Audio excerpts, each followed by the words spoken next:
ओम शांति। सुना, बड़ा प्यारा गीत था। ओ दिल के सहारे बाबा, प्राणों से प्यारे बाबा। दिल तुझको कितना याद करे, दिल तुझसे कितना प्यार करे, जग तुझको कितना याद करे। सारी दुनिया बाबा को याद करती है, लेकिन हम बच्चे दिल से बाबा को प्यार करते हैं। ठीक है, जो बच्चे बाबा को दिल से प्यार करते हैं वो जरा हाथ उठाओ। ബാബയെ വളരെ ഹൃദയം കൊണ്ട് സ്നേഹിക്കുന്ന കുട്ടികൾ, ഉള്ളിൻ്റെ ഉള്ളിൽ നിന്ന് സ്നേഹിക്കുന്ന കുട്ടികൾ കൈ ഉയർത്തും. तो सब समझते हैं, देखो आपके कहने से पहले ही हाथ उठा लिया. അപ്പോൾ ട്രാൻസ്ലേഷൻ വേണ്ടല്ലോ എന്നാണ് ദീദി ചോദിക്കുന്നത്. എല്ലാവർക്കും മനസ്സിലായല്ലോ എന്ന്.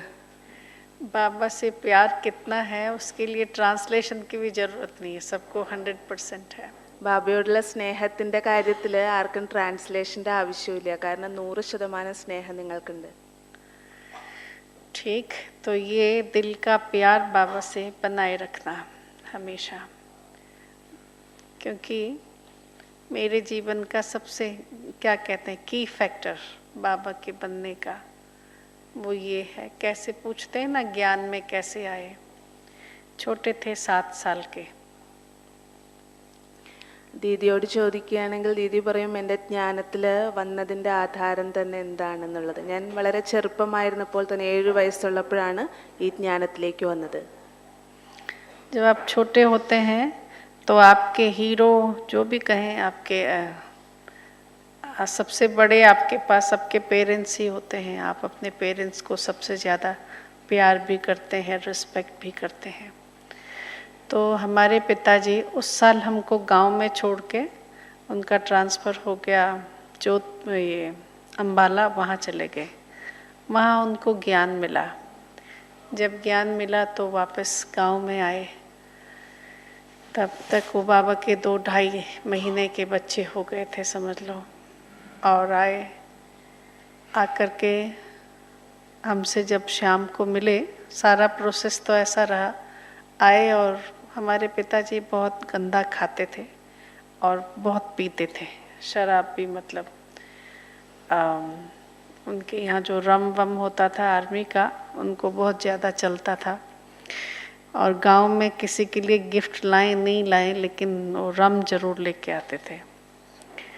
लेकिन इस बार जब आए तो एकदम कहते, मैं तुम्हारे घर का पानी नहीं पीऊँगा क्योंकि ये तो अशुद्ध है सब कुछ, मैं शुद्ध हो गया हूँ, तो भोजन नहीं करूँगा, पानी नहीं पीऊँगा. हमारी माता जी एक ही बात के लिए बाबा को प्रेयर करती थी, प्रार्थना जैसे उस समय, कि ये खाना पीना छोड़ दें, अच्छे इंसान बन जाएं. और जब आके कहा कि मैं शुद्ध हूँ और आप अशुद्ध हो, तो हमारी माता जी ने सारा शुद्ध कर दिया. बर्तन टिंडे जो भी थे किचन के सब निकाल दिए. सिलवट्टा पहले तो ऐसा वाला पीसते थे ना, ग्राइंडर तो होता नहीं था, वो भी निकाल दिया. सब चेंज कर दिया. और चूल्हा बुला लीप के खाना बनाने बैठी बाबा की याद में. അപ്പോൾ എങ്ങനെയാണ് ജ്ഞാനത്തിൽ വന്നതെന്ന് പറയുകയാണ് ദീദി. ദീദിയുടെ അച്ഛനാണ് ഏറ്റവും ആദ്യം ജ്ഞാനം കിട്ടിയത്. ആർമിയിലായിരുന്നല്ലോ, നേരത്തെ പറഞ്ഞല്ലോ. അപ്പോൾ അംബാലയിലേക്ക് ട്രാൻസ്ഫർ ആയപ്പോൾ അവിടെ നിന്നാണ് ബാബയുടെ ജ്ഞാനം കിട്ടിയത്. ജ്ഞാനം കിട്ടിയ ആ സമയം മുതൽക്ക് തിരിച്ചു വന്നു കഴിഞ്ഞപ്പോൾ നല്ലവണ്ണം കുടിക്കുന്ന ആളായിരുന്നു. മിലിറ്ററിയിലാണല്ലോ, അപ്പം അതിനനുസരിച്ച് അവിടുന്ന് റമ്മൊക്കെ കിട്ടുമല്ലോ, എല്ലാം അങ്ങനെയുള്ള മദ്യമൊക്കെ കിട്ടുമല്ലോ. അപ്പോൾ അത് നല്ലവണ്ണം കുടിക്കുകയായിരുന്നു. അപ്പോൾ അന്ന് ആ പ്രാവശ്യം തിരിച്ചു വന്നപ്പം പറഞ്ഞു എന്ന്, ഇവിടെ മുഴുവൻ അശുദ്ധമാണ്, വീട്ടിലുള്ള അമ്മയോട് പറഞ്ഞു എന്ന്, ഇത് മുഴുവൻ അശുദ്ധമാണ്, ഞാൻ ഇവിടുത്തെ ഒന്നും കഴിക്കില്ല. അപ്പോൾ മാതാജി ആദ്യമേ തന്നെ ഭഗവാനോട് പ്രാർത്ഥിച്ചിരുന്നതാണ്, ഈ അച്ഛനിങ്ങനെ കുടിക്കുകയും ഇതൊക്കെ ചെയ്യുന്നത് കണ്ടപ്പോൾ അശുദ്ധമായിട്ടുള്ള ആഹാരമൊക്കെ കഴിക്കാൻ എങ്ങനെയെങ്കിലും ഇതൊന്ന് മാറ്റിത്തരണം എന്നുള്ളതാണ്. അപ്പോൾ പണ്ടൊക്കെ ഗ്രാമത്തിൽ വരുമ്പോൾ ഗ്രാമവാസികൾക്ക് വേണ്ടിയിട്ട് എന്തെങ്കിലും ഗിഫ്റ്റായിട്ട് കൊണ്ടുവരുന്നത് ഇതാണ്. പക്ഷേ ഇപ്രാവശ്യം അതൊന്നുമില്ല, കാരണം അച്ഛൻ പൂർണ്ണമായിട്ടും ശുദ്ധമായി തീർന്നിരുന്നു. അപ്പോൾ അമ്മയ്ക്ക് വളരെ സന്തോഷമായി. അമ്മ വീട്ടിലുള്ള എല്ലാം തന്നെ ശുദ്ധമാക്കി, എല്ലാം മാറ്റി. ഈവൻ അടുപ്പ് വരെ, കത്തിച്ചുകൊണ്ടിരുന്ന അടുപ്പ്, അരച്ചുകൊണ്ടിരുന്ന അമ്മിക്കല്ല്, ഇതെല്ലാം മാറ്റിയിട്ട് എല്ലാം നല്ല ശുദ്ധമാക്കി മാറ്റി. ठीक है, तो शुद्ध भोजन बनाया, सबने खाया और हमने भी वही शुद्ध भोजन खाया। शाम हो गई। शाम को उन दिनों इलेक्ट्रिसिटी नहीं थी, लैंटर्न था। तो लैंटर्न लगा करके हम बैठे थे, हमारे पिताजी हमारे पास में आके बैठे। तो हमने उनको कहा कि भाई पिताजी, अब आप हमको छोड़ के मत जाना, या तो लेके जाओ या यहाँ रहो, हम आपके बिना नहीं रह सकते हैं। അപ്പോൾ അന്ന് അമ്മ വളരെ ശുദ്ധമായിട്ടുള്ള ആഹാരമാണ് ഉണ്ടാക്കിയത്. ഞങ്ങളെല്ലാവരും അത് തന്നെയാണ് കഴിച്ചത്. വൈകുന്നേരം ആയപ്പോൾ എല്ലാവരും ഇരുന്നു. അന്നത്തെ കാലത്ത് ഇലക്ട്രിസിറ്റി ഉണ്ടായിരുന്നില്ലല്ലോ. അപ്പോൾ ഈ ലാൻറ്റേൺ ആണ്, ഇങ്ങനെ വിളക്ക് കത്തിച്ച് വെക്കുമല്ലോ, അതായിരുന്നു. അപ്പോൾ ഞങ്ങളെല്ലാവരും അവിടെ ഇരുന്നു. അപ്പോൾ ഞാൻ അച്ഛനോട് പറഞ്ഞു, അച്ഛാ ഇനി ഞങ്ങളെ വിട്ടിട്ട് പോകരുത്, ഇനി അഥവാ പോകുകയാണെങ്കിൽ തന്നെ ഞങ്ങളെയും കൂടി അവിടേക്ക് കൊണ്ടുപോകണം. तो पिताजी ने पूछा, क्या आप अपने पिताजी से इतना प्यार करते हैं? हमने कहा, दुनिया में सबसे ज़्यादा। तो फिर उन्होंने दृष्टि दी। उस समय तो दृष्टि का ही ज़माना था ना, बताया। ऐसे दृष्टि दी और ये बोला कि इस पिताजी से भी एक अच्छे पिताजी हैं जो हमेशा साथ में रहेंगे।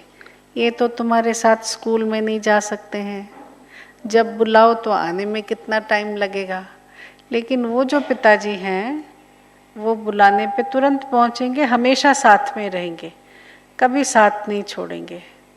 क्या बोला क्या नहीं बोला, भाषा ऊपर नीचे हो सकता है, लेकिन वो जो दृष्टि दे करके उन्होंने 2 शब्द बोला, उतने में निश्चय बुद्धि हो गए, बाबा से कनेक्शन लग गया, जादू हो गया। ദീദി പറയാണ് എങ്ങനെയാണ് അത്രയും നിശ്ചയം ബാബയിൽ വന്നതെന്നുള്ളത് പറയാണ്. അപ്പോൾ അച്ഛൻ്റെ അടുത്ത് ഇങ്ങനെ പറഞ്ഞു. അപ്പോൾ അച്ഛൻ ചോദിച്ചു, അത്രയും സ്നേഹമുണ്ടോ അച്ഛനോട്? അപ്പോൾ പറഞ്ഞു, ആ അത്രയും സ്നേഹമുണ്ട്. അപ്പോൾ അച്ഛൻ ഇങ്ങനെ ദൃഷ്ടി കൊടുത്തിട്ട്, ആ കാലഘട്ടം എന്ന് പറഞ്ഞാൽ ദൃഷ്ടിയുടെ കാലഘട്ടമായിരുന്നല്ലോ, കൂടുതൽ അങ്ങനെ ജ്ഞാനത്തിൻ്റെ ആണെങ്കിലും സംസാരിക്കുന്ന ദൃഷ്ടിയിൽ കൂടിയായിരുന്നു. അപ്പോൾ അച്ഛൻ അങ്ങനെ ദൃഷ്ടി തന്നിട്ട് പറഞ്ഞു, ഈ അച്ഛനേക്കാൾ നല്ലൊരച്ഛൻ വേറെയുണ്ട്, ഈ പിതാവിനേക്കാൾ നല്ലൊരു പിതാവ് വേറെയുണ്ട്. ആ പിതാവ് എപ്പോഴും എവിടെ വേണമെങ്കിലും കൂടെ വരും, ഒന്ന് വിളിച്ചാൽ മതി ഓടിയെത്തും. ഈ അച്ഛന് എന്നാൽ തൻ്റെ ലൗകിക അച്ഛന് എവിടേക്കും എപ്പോഴും കൂടെ വരാനൊന്നും പറ്റില്ലല്ലോ, സ്കൂളിലാണെങ്കിലും എവിടെയാണെങ്കിലും എപ്പോഴും കൂടെ ഇരിക്കാൻ, എപ്പോൾ വിളിച്ചാലും വരാനൊന്നും പറ്റില്ലല്ലോ. പക്ഷെ ആ അച്ഛൻ എപ്പോഴും കൂടെ ഉണ്ടായിരിക്കും, എപ്പോൾ വിളിച്ചാലും ഓടിയെത്തുന്നതാണ്. सुना, ये बात पक्का हो गया और बाबा के प्यार का ठप्पा लग गया। बाबा कौन है? जो हमेशा साथ में रहेगा, हर जगह साथ में जाएगा, कभी साथ नहीं छोड़ेगा. ആ സമയം മുതൽക്ക് അങ്ങോട്ട് പ്രിൻ്റായി ഉള്ളിൽ, അത്രയും നിശ്ചയ ബുദ്ധി വന്നു. ബാബ ഒരിക്കലും ഉപേക്ഷിക്കാത്ത ആളാണ്, കൈവിട്ട് പോകാത്ത ആളാണ്, എപ്പോഴും കൂടെയുള്ള ആളാണ്. और अभी भी जीवन का सबसे बड़ा बॉन्डेज बाबा के साथ का यही है कि दुनिया के हर कोने में बाबा मेरे साथ है। मुझे कभी भय नहीं लगा, कभी भी। हाँ, अकेले भी बहुत जर्नी करना पड़ा, देश विदेशों में भी अकेली गई समझो, तो भी कहीं पे भी कुछ भी, कभी बाबा के मतलब बाबा के होते हुए अकेला कैसा, किसी से भय कैसा, कॉन्फिडेंस लेवल कभी कम नहीं करते। क्यों? मैं छोटी हो सकती हूँ, मैं किसी चीज़ में कम एबल हो सकती हूँ, मेरी दक्षता पे डाउट हो सकता है, लेकिन उसकी दक्षता पे कोई डाउट नहीं, वो सर्वशक्तिवान है, वो सब कुछ कर सकता है. അപ്പോൾ ആ സമയം മുതൽക്ക് എൻ്റെ ഉള്ളിൽ മുദ്രയായിട്ടത് പതിഞ്ഞു, ബാബ സദാ കൂടെ ഉണ്ടെന്നുള്ളത്. അപ്പം അന്ന് മുതൽക്ക് ഇന്ന് വരെ എനിക്കൊരിക്കലും ഞാൻ ഒറ്റയ്ക്കാണെന്നുള്ളത് ഫീൽ ചെയ്തിട്ടേ ഇല്ല. എവിടെ ദേശവിദേശങ്ങളിൽ പല ഭാഗത്തും ഒറ്റയ്ക്ക് പോകേണ്ടി വന്നു. ആ സമയത്ത് കുറച്ചും കൂടി ചെറിയ പ്രായമാണല്ലോ. അപ്പോൾ ഒറ്റയ്ക്ക് പോകേണ്ടി വന്നപ്പോഴും ബാബ സദാ കൂടെയുണ്ട്. ബാബ എപ്പോഴും പറഞ്ഞാൽ ബാബയുടെ ക്ഷമത എന്ന് പറഞ്ഞു കഴിഞ്ഞാൽ അത്രയും ഉയർന്നതാണ്, അത്രയും ഉണ്ട്. ഒരിക്കലും നമുക്ക് ഒറ്റയ്ക്കാണെന്നുള്ള ഫീലിംഗേ വരില്ല. सुना, और बाबा से जो ये गहरा संबंध है, उसने कभी जीवन में अकेलापन नहीं आने दिया, कभी भय नहीं आने दिया, कभी कॉन्फिडेंस कम नहीं होने दिया, हमेशा जैसे बहुत अच्छा ऐसा. हाँ, एक बार पढ़ा है कहीं पे, स्वामी विवेकानंद से किसी ने पूछा कि जब आप योग करके उठते हो, योग अच्छा लग जाता है, उसके बाद आपको कैसी फीलिंग होती है। तो उन्होंने अपनी इंटरव्यू में कहा है कि ऐसा लगता है कि एक मुट्ठा मारेंगे तो सारा पर्वत जो है वो चूर चूर हो जाएगा, और एक चुल्लू करके मैं सारे समुद्र का पानी पी सकता हूँ, इतनी एनर्जी आ जाती है। तो मुझे वो बात जैसे नहीं जच गई बहुत। उनको तो कितना जो भी है अपने हिसाब से उन्होंने योग किया, उनकी ताकत अपनी है, मुझे उनके ताकत के लिए बहुत रिस्पेक्ट है। लेकिन हमारे साथ तो सर्वशक्तिवान भगवान है, जब उसके साथ होने की फीलिंग है तो फिर हम भी कुछ भी कर सकते हैं, किसी चीज़ से कोई डर नहीं, कोई भय नहीं। मतलब हिमालय भी छोटा पड़ जाए जैसी बात है, कहीं पे कोई भी कुछ भी करना पड़े तो हमारी हिम्मत बुलंदी पे होता है, ठीक है कि नहीं। तो ऐसा एक फीलिंग हमेशा रहता है। कभी कोई काम या कोई भी बात, ऐसी परिस्थिति भी आती है कोई सामने, तो मुझे बाबा के साथ का बड़ा स्ट्रॉन्ग फीलिंग है कि साथ में है। और मैं उस समय बाबा से बात भी कर लेती हूँ, बाबा सुनते रहो, साथ में तुमको ही करना है, ठीक है कि नहीं। तो वो फीलिंग मुझे बहुत बहुत ताकत देती है। ഇപ്പോൾ ബാബ കൂടെയുള്ളപ്പോൾ ഒറ്റയ്ക്കാണെന്നോ ഭയമൊന്നോ കോൺഫിഡൻസ് ലെവൽ കുറയുകയോ അതൊന്നും ഒരിക്കലുമില്ല. എന്നാൽ അത്രയും ബാബയുടെ കൂട്ടുകെട്ട് അങ്ങനെ അനുഭവം ചെയ്യിപ്പിക്കുന്നതാണ്. ഏത് കാര്യത്തെയും വളരെ സഹജമായിട്ട് ചെയ്യാനായിട്ട് സാധിക്കുന്നു, എന്ത് കാര്യം ഉണ്ടെങ്കിലും. ഇപ്പോൾ സ്വാമി വിവേകാനന്ദൻ്റെ കാര്യം പറയുകയാണ്. സ്വാമി വിവേകാനന്ദനോട് ഒരിക്കൽ ചോദിച്ചു, യോഗം കഴിഞ്ഞ് ധ്യാനം കഴിഞ്ഞ് എഴുന്നേൽക്കുമ്പോൾ എന്താണ് അങ്ങേക്ക് അനുഭവം ഉണ്ടാകുന്നത്. അപ്പോൾ അദ്ദേഹം പറഞ്ഞു, എനിക്ക് എൻ്റെ ഉള്ളിൽ അത്രയും ശക്തി വരികയാണ്, ഞാനൊന്ന് മുഷ്ടി ചുരുട്ടി ഇത് ഇടിക്കുകയാണ് എങ്കിൽ പർവ്വതം പോലും തവിട് പൊടിയായിട്ട് മാറും. എനിക്ക് ഒരു കൈക്കുമ്പിൾ കൊണ്ട് ഈ സമുദ്രത്തിലെ വെള്ളം മുഴുവനും കുടിക്കാനായിട്ട് പറ്റും, അത്രയും ശക്തി എൻ്റെ ഉള്ളിൽ വരുന്നു. ഇവിടെ നോക്കൂ, നമ്മളുടെ കൂടെ ആരാ ഉള്ളത്? സർവശക്തനായിട്ടുള്ള ബാബയാണ് കൂടെയുള്ളത്. അപ്പോൾ നമുക്ക് എന്താ ചെയ്യാൻ പറ്റാത്തത്? എന്ത് കാര്യത്തിലാണ് നമുക്ക് പ്രയാസം അനുഭവപ്പെടുന്നത്? एक और बात का कॉन्फिडेंस रखती हूँ मैं, वो ये है कि बचपन से मुझे जिस चीज़ की ज़रूरत होती तो मेरे माताजी पिताजी, एटलीस्ट मेरे फादर, पूरी तरह से लग जाते कि इसको ये चाहिए तो देना ही देना है, इसने सोचा या मुख से बोल दिया गलती से तो इसको ज़रूर देना है, तो वो दे के रहते हैं। फिर मैं सोचती हूँ ये फादर, उसकी क्षमता कितनी है, एक इंसान ही है, मनुष्य आत्मा है, कितनी उनकी ताकत। लेकिन वो फादर जो मुझसे सबसे ज़्यादा प्यार करते हैं, वो मेरी हर बात को मानने के लिए बांधे हुए हैं। जो मुझे चाहिए उनको तो बोलना पड़े, उनको समझ में आवे जब, लेकिन उनको तो बोलने की भी ज़रूरत नहीं है। वो मेरी ज़रूरतों को मेरे से ज़्यादा समझते हैं और मुझे क्या देना है मांगने की हैसियत से भी हमेशा अधिक देते हैं। तो मुझे हमेशा लगता है कि मुझे ज़्यादा ही मिला है, कभी किसी चीज़ की कमी नहीं लगती है. ബാബയോട് ഒരു കാര്യം ചോദിക്കേണ്ട ആവശ്യം പോലും വരുന്നില്ല എന്ന്. കാരണം അത്രയ്ക്ക് ബാബ നിറച്ചു തരികയാണ്, നമ്മൾ ചോദിക്കുന്നതിനേക്കാൾ കൂടുതൽ തന്നെ നിറച്ചു തരികയാണ്. ദീദി പറയാണ്, എൻ്റെ ജീവിതത്തിൽ അങ്ങനെ ഒരിക്കലും ഈ ബാബ എന്ന് പറയുന്ന എല്ലാം നിറച്ചു തരികയാണ്, ചോദിക്കുന്നതിനേക്കാൾ കൂടുതൽ നിറച്ചു തരികയാണ്, ചോദിക്കേണ്ടി വന്നിട്ടില്ല. ലൗകികത്തിൽ എനിക്കെന്താണോ കുട്ടിക്കാലത്ത് എന്തെങ്കിലും വേണമെന്നുള്ളത് വന്നു കഴിഞ്ഞാൽ പ്രത്യേകിച്ച് എൻ്റെ അച്ഛൻ എനിക്ക് വേണ്ടതെല്ലാം വാങ്ങിച്ചു തരുമായിരുന്നു. എന്ന് പറഞ്ഞാൽ എന്തെങ്കിലും വേണമെന്ന് അറിയാതെങ്കിലും വായിൽ നിന്ന് വന്നു പോയി കഴിഞ്ഞ് കഴിഞ്ഞാൽ ഉടനെ തന്നെ ആ കാര്യം എങ്ങനെയെങ്കിലുമൊക്കെ സാധിപ്പിച്ചു തരുമായിരുന്നു. അപ്പം ആ പിതാജിയുടെ ക്ഷമത എത്രമാത്രമാണ്. അപ്പം ഇത് ബാബയോട് ചോദിക്കേണ്ട ആവശ്യം പോലുമില്ല. ബാബ നമ്മളുടെ ഉള്ളിൽ അതിനേക്കാൾ കൂടുതൽ അറിഞ്ഞു കണ്ട് നമ്മുടെ ഉള്ളിൽ നിറച്ചു തരികയാണ്.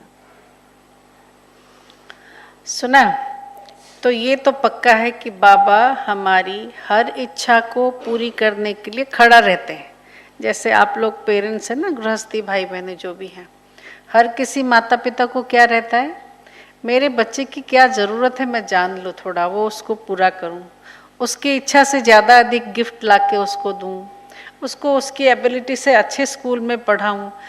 खुद अपने आप कंप्रोमाइज़ करके उनको देने की कोशिश करते हैं ना. वो तो फिर बड़ा पेरेंट है, सबसे बड़ा परम पिता है.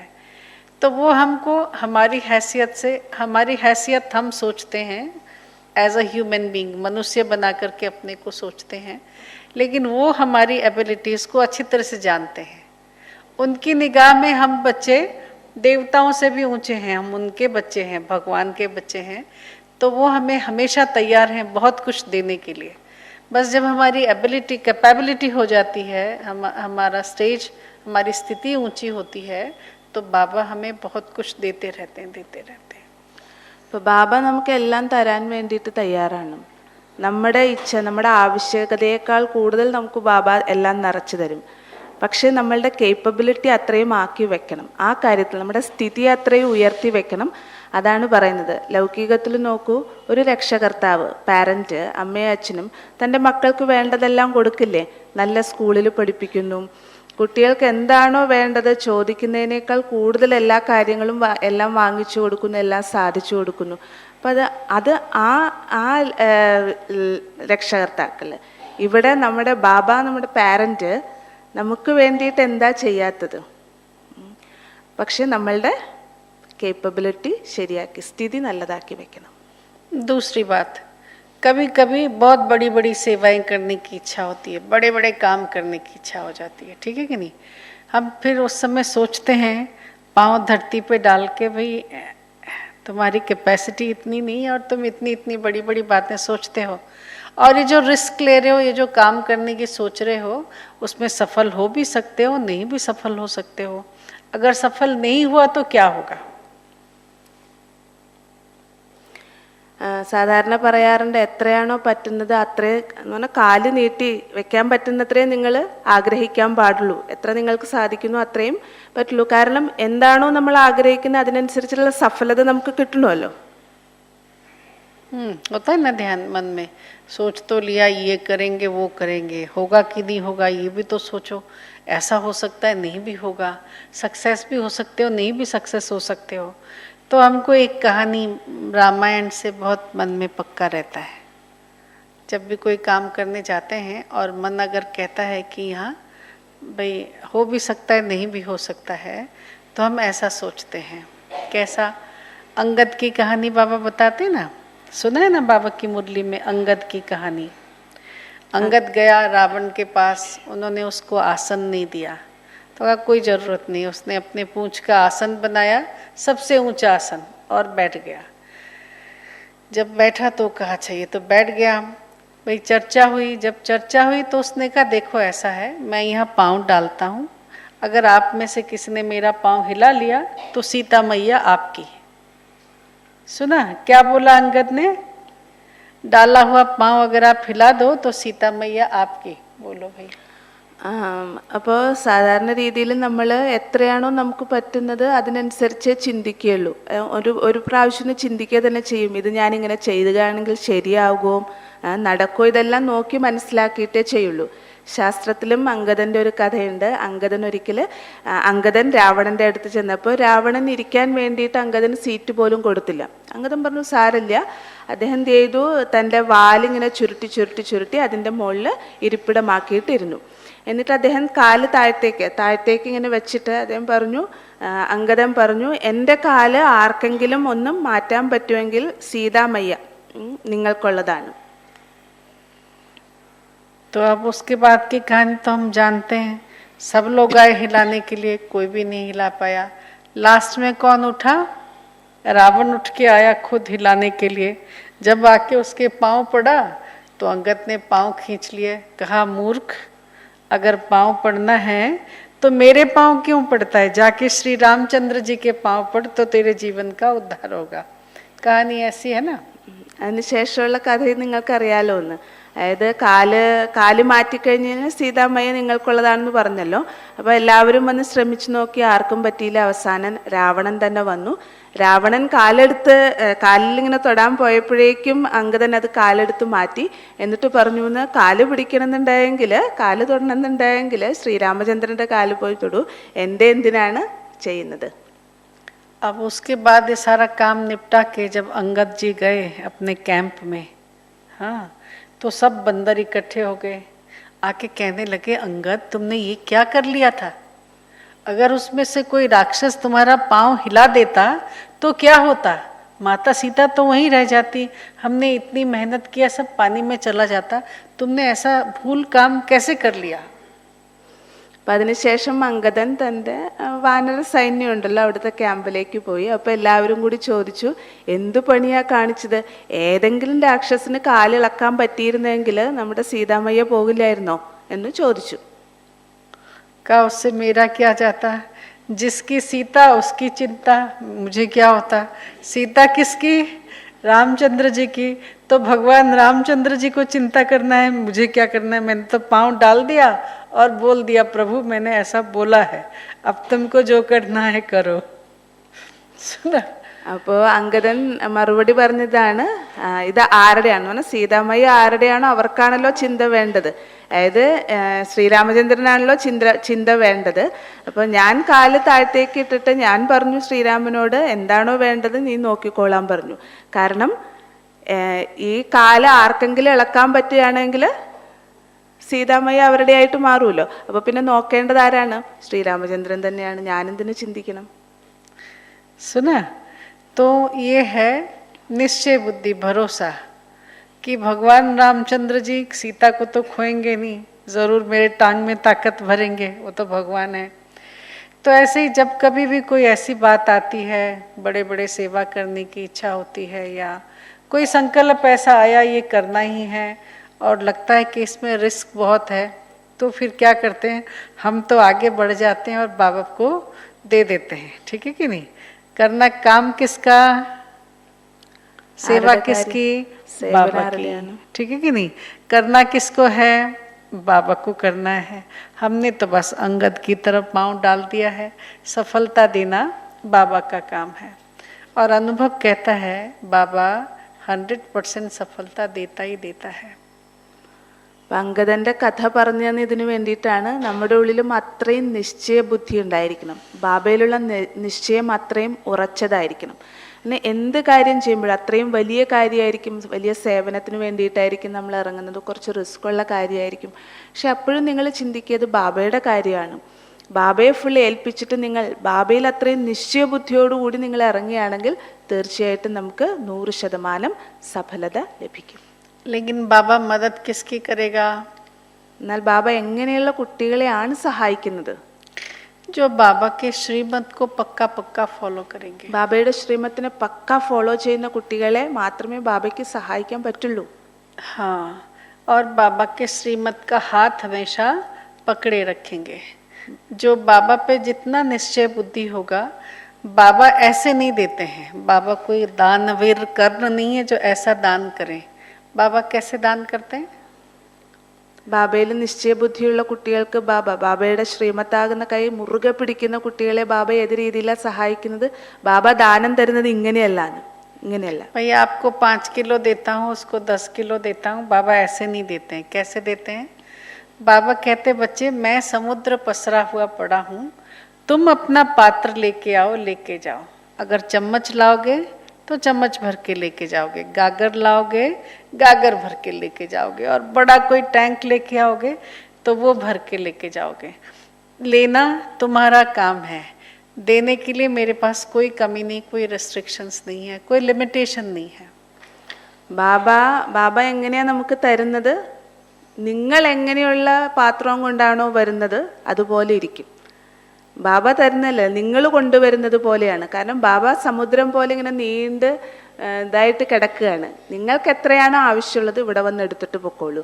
ഒരു സ്പൂണാണ് കൊണ്ടുവരുന്നതെങ്കിൽ അത്രയും നിങ്ങൾക്ക് കൊണ്ടുപോകാം. വലിയ പാത്രമാണ് കൊണ്ടുവരുന്നതെങ്കിൽ अത്രയും നിങ്ങൾക്ക് എടുത്തുകൊണ്ട് പോകാം.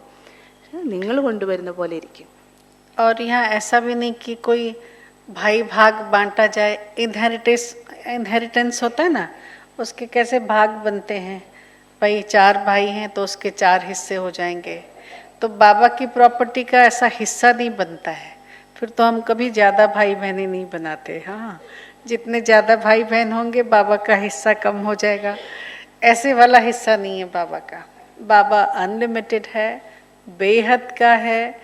बेहद के बच्चे आके बेहद का लेके जा सकते हैं. देखो शास्त्रों में एक बहुत सुंदर श्लोक है, मंत्र है, जो उच्चारण शांति पाठ मंत्र कहते हैं ना, ऐसा है, मुझे बहुत अच्छा लगता है. वो है पूर्णमदः पूर्णमिदं पूर्णात् पूर्णमुदच्यते पूर्णात् पूर्णमुदाय पूर्णमेव वशिष्यते. भगवान जो है वो पूर्ण है, संपूर्ण है, कंप्लीट है। उसमें अगर आप और ज़्यादा कुछ डालना चाहेंगे बढ़ेगा नहीं, वही पूर्ण रहेगा। और अगर आप उसमें से कितना भी निकाल के लेके जाएंगे तो भी वो पूर्ण रहेगा। उसके पूर्णता में कोई कमी नहीं आएगी, वो अनलिमिटेड है। तो हमारे ले जाने से या हमारे जैसे करोड़ों भाई बहनों के ले जाने से बाबा का कुछ कम नहीं होता है। वो और भी देना चाहते हैं और कहते हैं बच्चे लो, मैं सागर तुम्हारे सामने पसरा हुआ हूँ, जितना लेना चाहे लो। ഇപ്പോൾ ബാബ അൺലിമിറ്റഡ് ആണ്, ബേഹദാണ്, പരിധിയില്ലാത്തതാണ്. എത്രയാണോ വേണ്ടത് നിങ്ങൾക്ക് എടുത്തിട്ട് പോകാം. സാധാരണ ഇവിടെ ഷെയറൊക്കെ കൊടുക്കുമ്പോൾ ഇപ്പോൾ 4 മക്കളുണ്ടെങ്കിൽ ഷെയർ കൊടുക്കുമ്പോൾ അതിനനുസരിച്ചായിരിക്കും കിട്ടുന്നത് അല്ലേ, പ്രോപ്പർട്ടി തുല്യം 4 പങ്കുകളായിട്ട് വീതിക്കും. ഇവിടെ അങ്ങനെയുള്ള ഷെയറല്ല, പങ്കുവെക്കലല്ല. കാരണം ബാബയ്ക്ക് അത്ര അനവധി മക്കളാണുള്ളത്. ബാബ അൺലിമിറ്റഡ് ആണ്, സാഗരം പോലെ നിവർന്ന് കിടക്കുകയാണ്. അപ്പം നിങ്ങൾക്ക് എത്ര വേണോ അത്രയും എടുക്കാം. അതുകൊണ്ടാണ് ഒരു മന്ത്രമുണ്ട്, പൂർണ്ണത, പൂർണ്ണമാണ് ബാബ. അപ്പോൾ പൂർണ്ണമായിട്ടുള്ള ബാബയിൽ നിന്ന് എത്ര നിങ്ങളെടുത്താലും ശരി അതിലൊരിക്കലും കുറവ് സംഭവിക്കുന്നില്ല. അതുകൊണ്ട് നിങ്ങൾക്ക് എത്ര വേണോ ബാബയിൽ നിന്ന് എടുക്കാം. ठीक है, लेकिन कमी कहाँ आती है, जब हम बाबा की श्रीमत में थोड़ा सा भी मनमत मिला लेते हैं. പക്ഷെ ബാബയുടെ ശ്രീമത്തിൽ നമ്മൾ എപ്പോഴെങ്കിലും മന്മത്ത് മിക്സ് ചെയ്യുകയാണെങ്കിൽ, തൻ്റെ ഇഷ്ടം, തന്നിഷ്ടം മിക്സ് ചെയ്യുമ്പോഴാണ് പ്രശ്നം ഉണ്ടാകുന്നത്. कई बार हमको लगता है कि मैं तो सेवा कर रहा हूँ, लेकिन सेवा में थोड़ा थोड़ा मनमत मिक्स हो जाता है. तो इसलिए जब कभी भी कोई भी बात की प्रेरणा आवे कि मुझे ऐसी सेवा करना है, तो वो हमेशा अपने टीचर दीदी से वेरीफाई कराए कि मेरे मन में ये संकल्प आ रहा है, मैं कर सकता हूँ. छोटी छोटी चीज़ें भी ले लो, देख लो. आजकल ये मोबाइल का बहुत बड़ा ज़माना आ गया. हाँ, पता नहीं कैसा मोबाइल आया है, बहुत बड़ा जोर शोर वाला ज़माना है ये. क्या होता है मोबाइल में, जूम क्लासेस हुए. हाँ, देखो किसी ने बड़ा सुंदर उसके लिए बात बनाई. क्या बनाई? कहा कि माया ने आके बाबा को कहा, बाबा देखा आपकी क्या ताकत है, मैंने आपके सब सेंटर्स पे ताला बंद करवा दिया. ठीक है. बाबा मुस्कुराए, कहा दी माया हार तुम गई. क्यों? अब मेरे बच्चों का घर घर सेंटर बन गया है कि नहीं.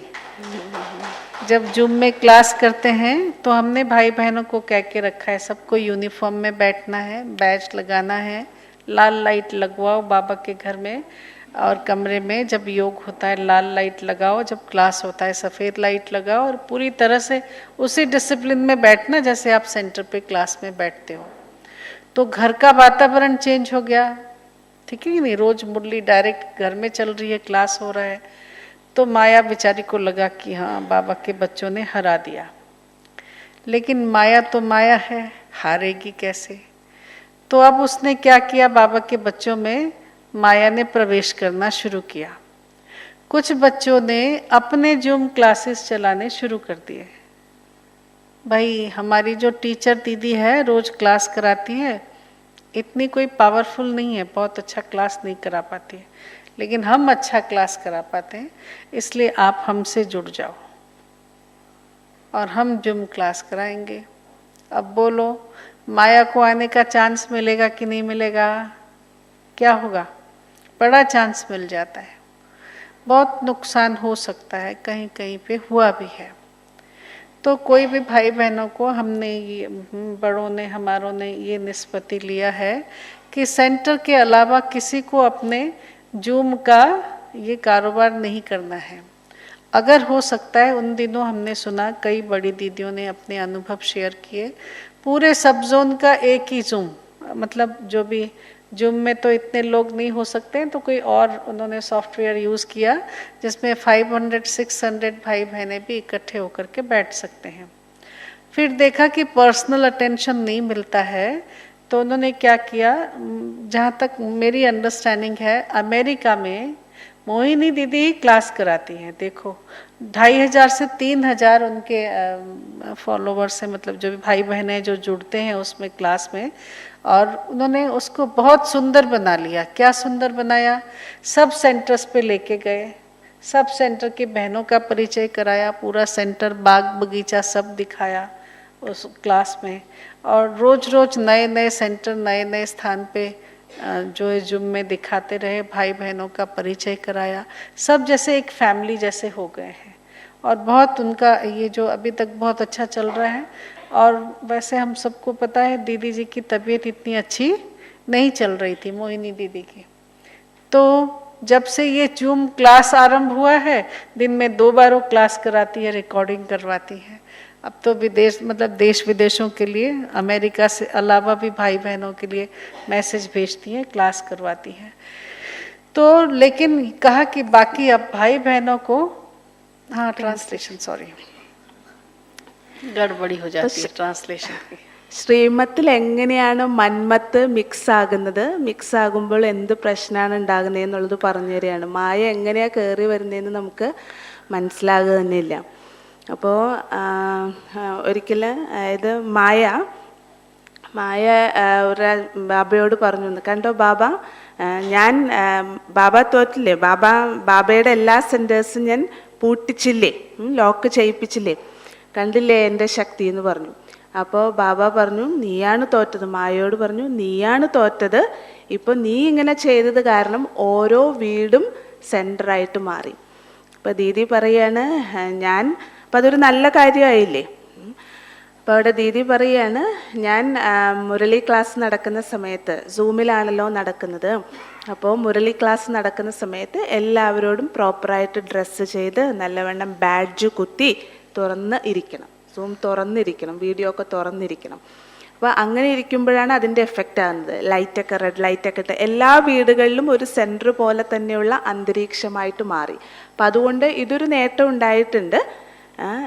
എന്ത് എല്ലാ സെൻറ്ററിലും എല്ലാ വീടുകളിലും നല്ലൊരു അന്തരീക്ഷമായിട്ട് മാറി. അപ്പം നമ്മൾ ശ്രദ്ധിക്കേണ്ടതാണ്, ഇതൊക്കെ ക്ലാസ്സൊക്കെ നടക്കുമ്പോൾ പ്രോപ്പറായിട്ട് നമ്മൾ ഇരിക്കണം. അവിടെ ഇവിടെ എഴുന്നേറ്റ് പോയിട്ട് നടന്ന് അങ്ങനെയല്ല ചെയ്യേണ്ടത്. അപ്പോൾ ഇരിക്കണം. ദീദി അത് എല്ലാവർക്കും പറഞ്ഞു കൊടുത്തു. പക്ഷെ അതിൻ്റെ ഉള്ളിൽ വന്നിരിക്കുന്ന മായ ഒന്നിതാണ്, ഓരോരുത്തരും ചിലർ അവരവരുടേതായിട്ടുള്ള രീതിയിൽ ക്ലാസ്സുകൾ നടത്താനായിട്ട് തുടങ്ങി. അപ്പോൾ മൊബൈൽ എന്ന് പറഞ്ഞൊന്നുണ്ടല്ലോ, അതിൽ സൂമാണല്ലോ. അപ്പോൾ സൂമിൽ ഓരോരുത്തരും അവരവരുടെ ഇന്ന ദീദി അല്ലെങ്കിൽ ഇന്ന സഹോദരി ശരിക്കും ക്ലാസ് എടുക്കുന്നില്ല, അത്ര പവർഫുൾ ക്ലാസ് അല്ല, അപ്പം അതുകൊണ്ട് അതിനേക്കാൾ നന്നായിട്ട് ഞാൻ ക്ലാസ് എടുക്കും, അപ്പോൾ എന്തുകൊണ്ട് എനിക്ക് ക്ലാസ് എടുത്തുകൂടാ, അങ്ങനെ പേഴ്സണലായിട്ട് ക്ലാസ് എടുക്കാനായിട്ട് തുടങ്ങി. അപ്പോൾ അത് ശരിയല്ലല്ലോ. അപ്പം അവിടെയാണ്, ഇതാണ് ശ്രീമത്തിൽ നമ്മൾ എന്ത് ചെയ്യുന്ന, മന്മത്ത് മിക്സ് ചെയ്യുന്നത്, തന്നിഷ്ടം മിക്സ് ചെയ്യുകയാണ്. അപ്പം ഇതാണ് മായ പ്രവേശിക്കുന്നതിൻ്റെ ഒരു ആധാരം എന്ന് പറയുന്നത്. അപ്പം അതിന് വേണ്ടിയിട്ടും ഇത് ചെയ്തു. അതായത് പറഞ്ഞു, ഹെഡ് ക്വാർട്ടേഴ്സിൽ പറഞ്ഞു, എല്ലാവർക്കും അങ്ങനെ ഓരോരുത്തരായിട്ട് ക്ലാസ് നടത്തുന്നത് നിർത്തണം. എന്താണോ സോണലായിട്ടുള്ളത്, ഇപ്പോൾ അവിടെയൊക്കെ ന്യൂയോർക്കിൽ കാര്യം പറയുകയാണ്, ഇവിടുത്തെ മോഹിനി ദീദി ആണ് ഫുൾ ഒരു 2000-3000 പേരുണ്ട്. അവിടെയുള്ള എല്ലാവർക്കും ക്ലാസ് എടുക്കുന്നത് ഓൺലൈൻ, ഒറ്റ ഓൺലൈനാണ് പോകുന്നത്, ഒറ്റ സൂമിലാണ് പോകുന്നത്, എല്ലാവർക്കും ക്ലാസ് എടുക്കുന്നത്. അപ്പം അതിൽ തന്നെ രസകരമാക്കാൻ വേണ്ടി പേഴ്സണലായിട്ട് അറ്റൻഷൻ കൊടുക്കാനായിട്ട് പറ്റില്ലല്ലോ, ഇത്രയും പേരുള്ളപ്പോൾ പേഴ്സണൽ അറ്റൻഷൻ കൊടുക്കാനായിട്ട് പറ്റില്ല. പക്ഷെ എന്നാലും അതിനെ രസകരമാക്കാൻ വേണ്ടിയിട്ട് എന്ത് ചെയ്തു, ഓരോ ദിവസവും ഓരോരോ സെൻറ്ററിൽ പോയിട്ട് ക്ലാസ് എടുക്കാൻ തുടങ്ങി. ഓൺലൈൻ ക്ലാസ് എടുക്കുമ്പോൾ അവിടുത്തെ എല്ലാ തരത്തിലും ബാബാ റൂം ഇതെല്ലാം കാണിച്ചു കൊടുത്ത് അങ്ങനെ അത് രസകരമാക്കാൻ തുടങ്ങിയിരുന്നു. അപ്പോൾ നോക്കൂ, ഇതിൽ കൂടി ഇവിടെ നമ്മൾ ശ്രദ്ധിക്കേണ്ടത്, ഒരിക്കലും മായ നമ്മുടെ ഉള്ളിൽ കയറി വരാൻ, നമ്മളുടെ സങ്കല്പങ്ങൾ ഇതിൽ മിക്സ് ചെയ്യാനായിട്ട് ആവരുത്. അഥവാ നിങ്ങൾക്ക് എന്തെങ്കിലും സേവനത്തിൻ്റെ സങ്കല്പം വരികയാണ് എങ്കിൽ നിമിത്തമായിട്ടുള്ള സഹോദരിയോട് ചെന്ന് പറയണം, എനിക്ക് ഇങ്ങനെ സേവനത്തിൻ്റെ സങ്കല്പം വരുന്നുണ്ട്, എന്താണ് ഞാൻ ചെയ്യേണ്ടത്. നിമിത്തമായിട്ടുള്ള സഹോദരിയുടെ പെർമിഷൻ ഇല്ലാതെ നിങ്ങളൊരു കാര്യവും ചെയ്യാനായിട്ട് പാടില്ല. മന്മത്ത് പ്രയോഗിക്കരുത്. सुना तो मतलब ये बाबा के घर का ये नियम है, ये मर्यादा है कि ये जो क्लासेस वगैरह हैं ये बहनें कराएंगी या बहनों के परमिशन से कराया जा सकता है, लेकिन इंडिपेंडेंट ऐसा कर दिया और हम ही क्लास कराते रहें, बहनों को नहीं पता हो, ऐसा नहीं है। कई लोगों ने ऐसा भी किया, छोटी बहनें हैं उनसे परमिशन ले लिया और अपना क्लास का ग्रुप बढ़ाने लगे, इधर के सेंटर के उधर के सेंटर के। भाई बहनें जो थोड़े से मनमतीय थे उनको इकट्ठा कर लिया। तो मतलब जो भी है उनको फिर धीरे से डिसिप्लिन सिखाते हुए कहना पड़ा कि आपको ये बंद करना पड़ेगा, ये ठीक नहीं है। आप ऐसे इधर से उधर से लेकर के भाई बहनों को अपने हिसाब से क्लास नहीं चला सकते हो। जो अगर छोटी बहनें हैं तो आपकी जो बड़ी बहन है, आपकी सेक्शन इंचार्ज, सब जोन इंचार्ज जो बहनें हैं, उनसे परमिशन लेकर के ही आपको ये कारोबार करना होगा। और इधर उधर के भाई बहनों को उनके टीचर के बिना बुलाए इकट्ठा नहीं करना है।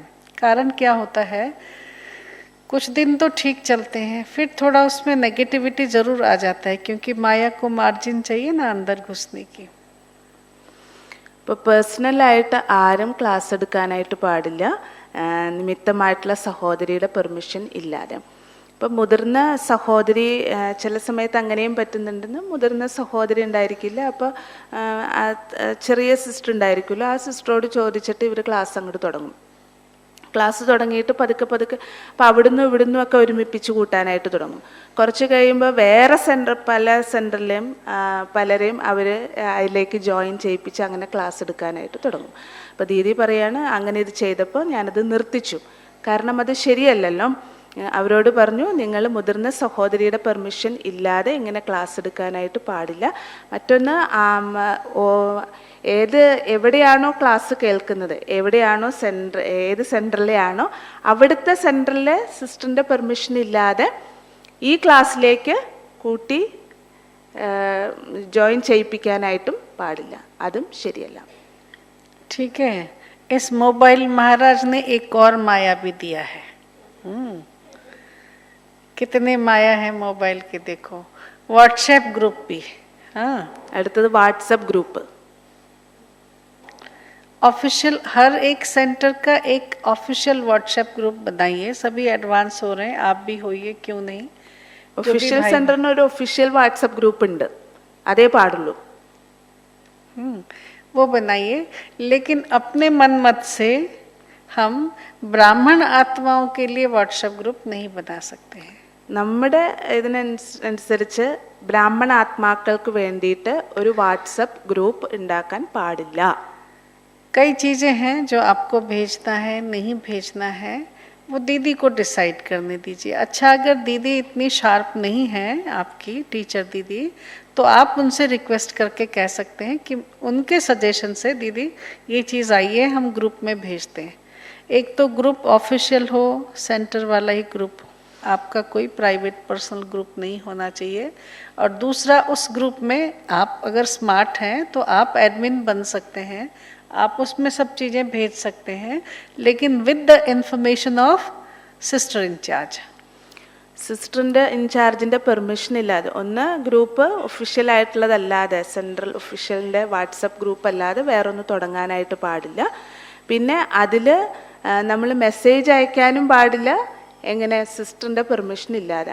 ചിലപ്പോൾ ശരിയായിരിക്കാം, അവിടെയുള്ള സിസ്റ്റർ അത്രയ്ക്ക് കാര്യങ്ങൾ അറിയാവുന്നതായിരിക്കില്ല, എന്നാൽ പോലും നിങ്ങൾ അവർക്ക് കാണിച്ചു കൊടുത്ത് അവരുടെ പെർമിഷനോടുകൂടി മാത്രമേ ഇത് ചെയ്യാനായിട്ട് പാടുള്ളൂ. അല്ലാതെ ആരും പേഴ്സണലായിട്ട് ബ്രാഹ്മണരുടെ ഇടയിൽ വാട്സപ്പ് ഗ്രൂപ്പ് ഉണ്ടാക്കിയിട്ട് ചെയ്യുന്നത് സേവനമാണെന്ന് വിചാരിക്കും, പക്ഷേ പറയില്ല അത് ഏത് രീതിയിൽ കൂടിയാണ് മായ വരുന്നതെന്ന് പറയാനായിട്ട് പറ്റില്ല. അപ്പം അതുകൊണ്ട് അങ്ങനെ ചെയ്യാനും പാടില്ല.